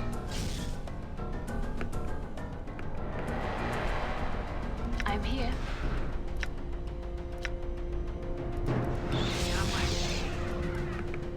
oops, I guess I missed them. Kind of sucks. Damn it. Damn it.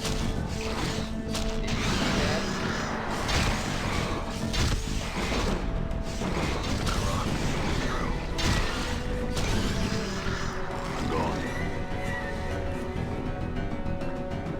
No, not much of a Gone. problem. All right. The thing is, I think I explored everything. I didn't find any exit from here. I'm It's gone. locked. This door just relocks every time. Got it.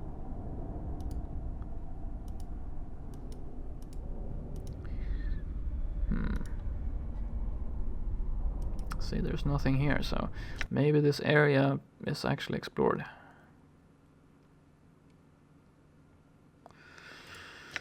Done. I'm gone. Done. All right. It's kind of a combat training area, I guess. Yes? What did you wish? Yes, please. Your One path is mine. one at a time. Did you see that?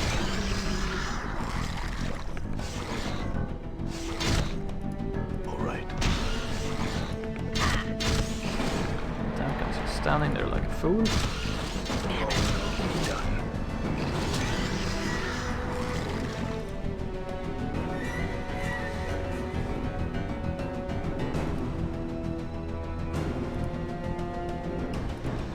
There was one creature that ran away Alright. and we never saw it again.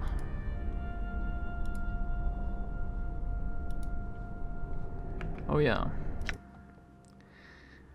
I don't think a tattoo that increases our charisma is that useful right now. So let's actually exchange it for a tattoo that increases our regeneration. I'm gone. There's a creature right there. Wow, a bunch of them actually. All right. So let's have Grace cast Halo Revelation. Yeah, there we go. That's a crazy good spell actually.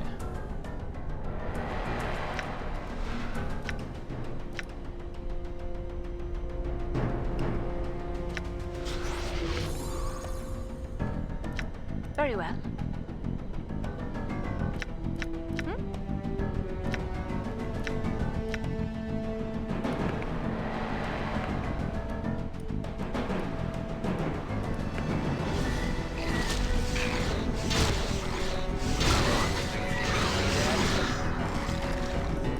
Yes, my master.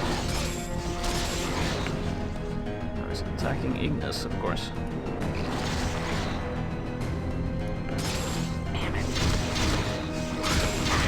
What is thy bid? Yes, my master. Attack on almost dead. Yes.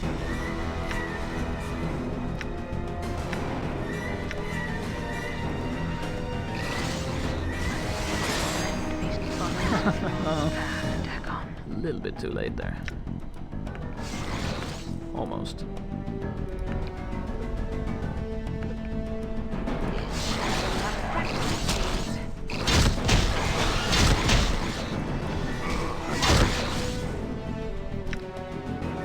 Oh, these worms pack a punch.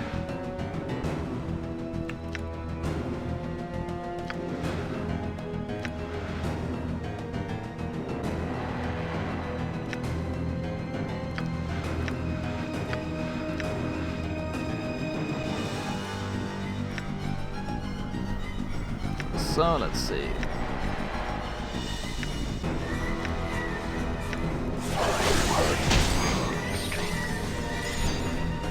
Guess the nameless one shouldn't be in the thick of it. Maybe How may I Grace, actually. Huh? Morton Anna. I have to deal with this. Let's try the Axe of Torment actually on the larval worm.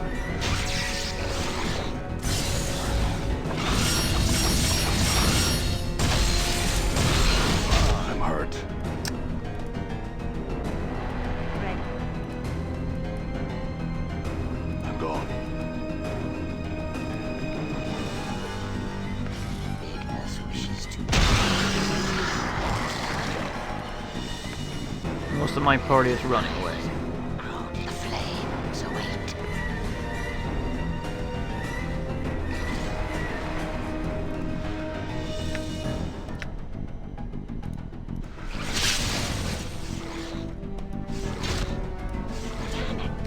Come on, Wart. Sure, why not? Okay.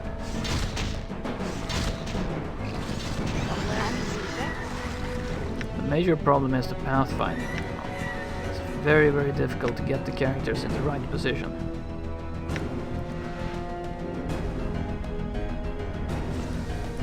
Okay, so Dakon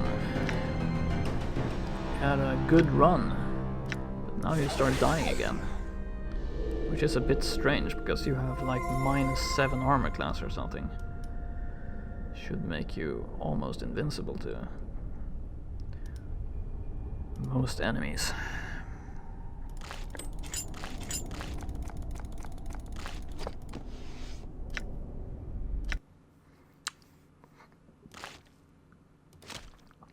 But I guess that does not apply to these worms, these larvae.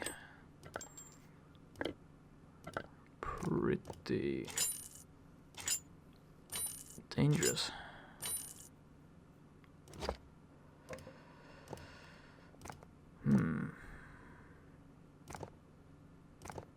Actually, we're gonna sell most of these ones, right?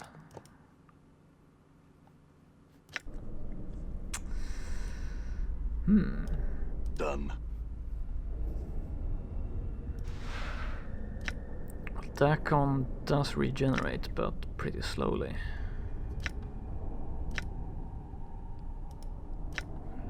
I have to use some healing spells.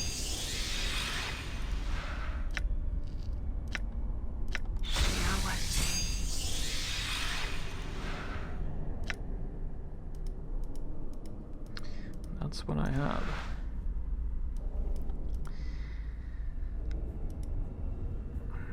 But it kind of seems to me like there is no more All right. dungeon to explore here. I'm gone. So I guess this area is All right. kind of... I'm gone. I don't know, just a dungeon.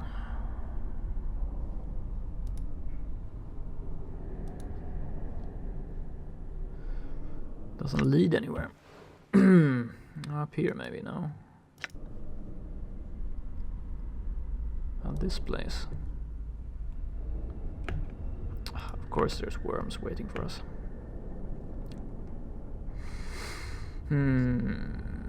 Okay. I have to use all my mages, I think. Fiery rain. That sounds like a good idea.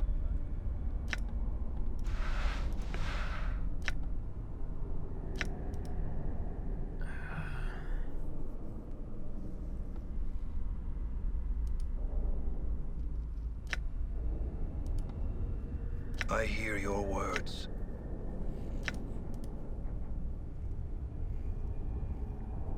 See if the game can handle all these magical effects at the same time. I'm here.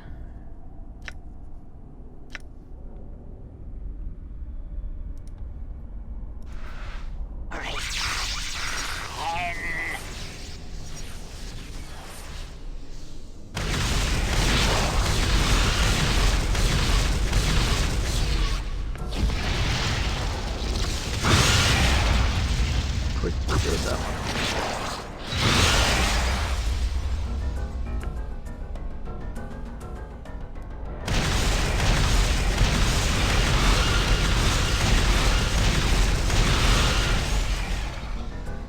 But it didn't kill them.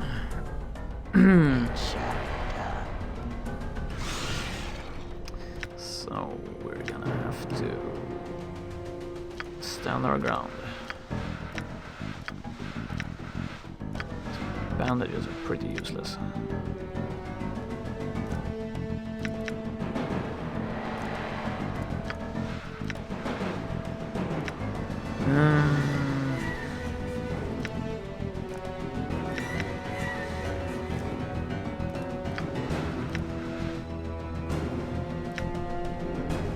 So let's see, Mort, you need to get yourself over there. Nameless one, you should be in the back casting spells.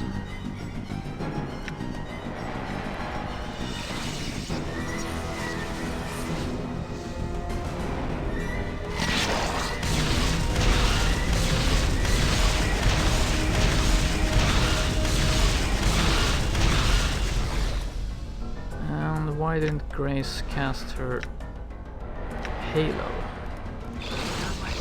There we go. Okay, they're making their saving throws maybe or something like that. Because the Halo is incredibly powerful. I will hear you.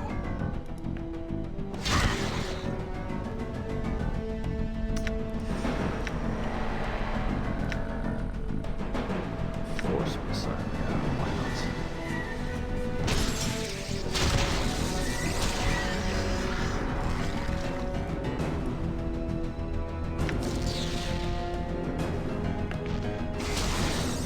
There we go.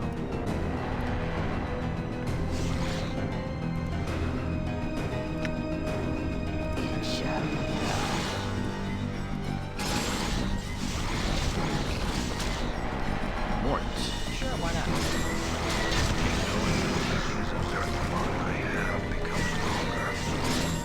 Seems like we... Oops, back on, seriously. 2 times in one short period of time.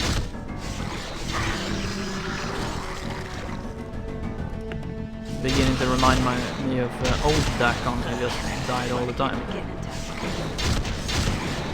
Killed by rats and killed by bandits. Yeah. Dakon.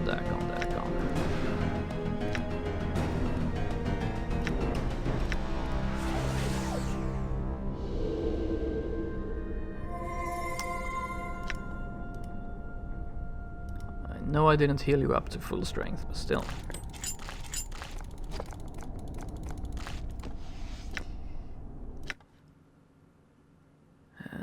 And you leveled up, I think.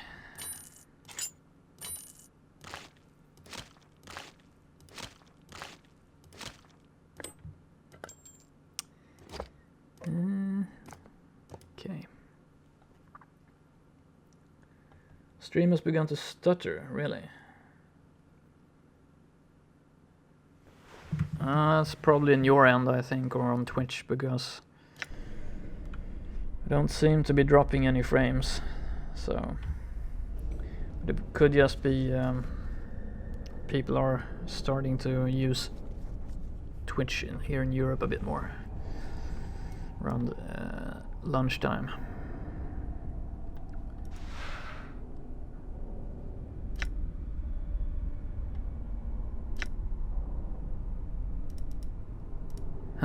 Okay, I think we're gonna have to call it a day in the catacombs. Get up, get out of here. This door has been sealed.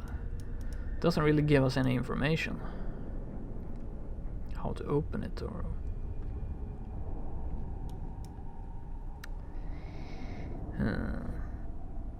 Okay, we're gonna try to get back to safety.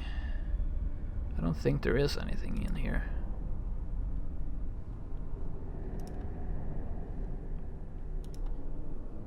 Okay, hello. Mort, you're gonna have to deal with this. Ignis. Mental strike.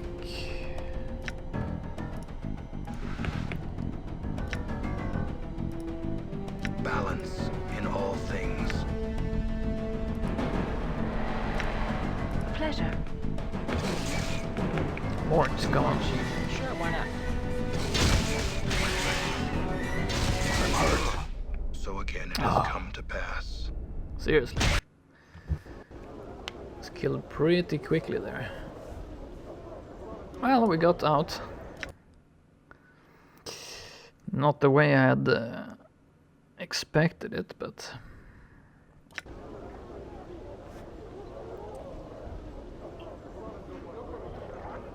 I guess my companions pulled me to the surface. Oh wow, look at the time. Actually, we are going to end the stream pretty soon, because it's getting late, so my time slot is quickly closing. Wow, I just got skipped from the worms to the town. Yeah, actually we died. Nameless one was killed there, so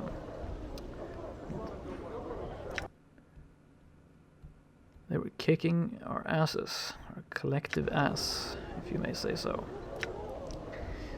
So, actually, yeah, maybe we'll just end the stream here for today. We got some quests done, I think, and I think we've settled the matter of Undersigil. I don't think there's anything necessary for us to do there, so yeah, I guess I'll be back tomorrow morning, 7 AM Universal Coordinate Time, and we'll be giving it another world. And first order of today, tomorrow, will be to level up Dakon. Let's see what that gives us.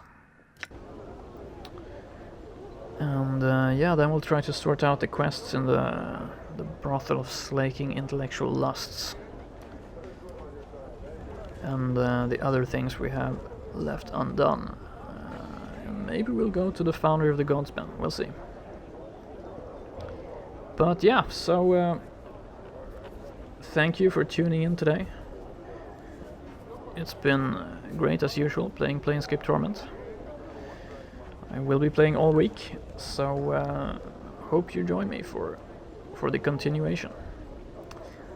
This material will be up on YouTube as soon as I can render it and get it sent there. So yeah, this is going to be it for me today. So please join me tomorrow at around 7 AM Universal Coordinate Time.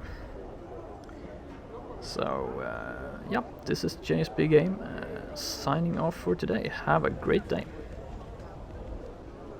Gold Ward, also known as Wanker City.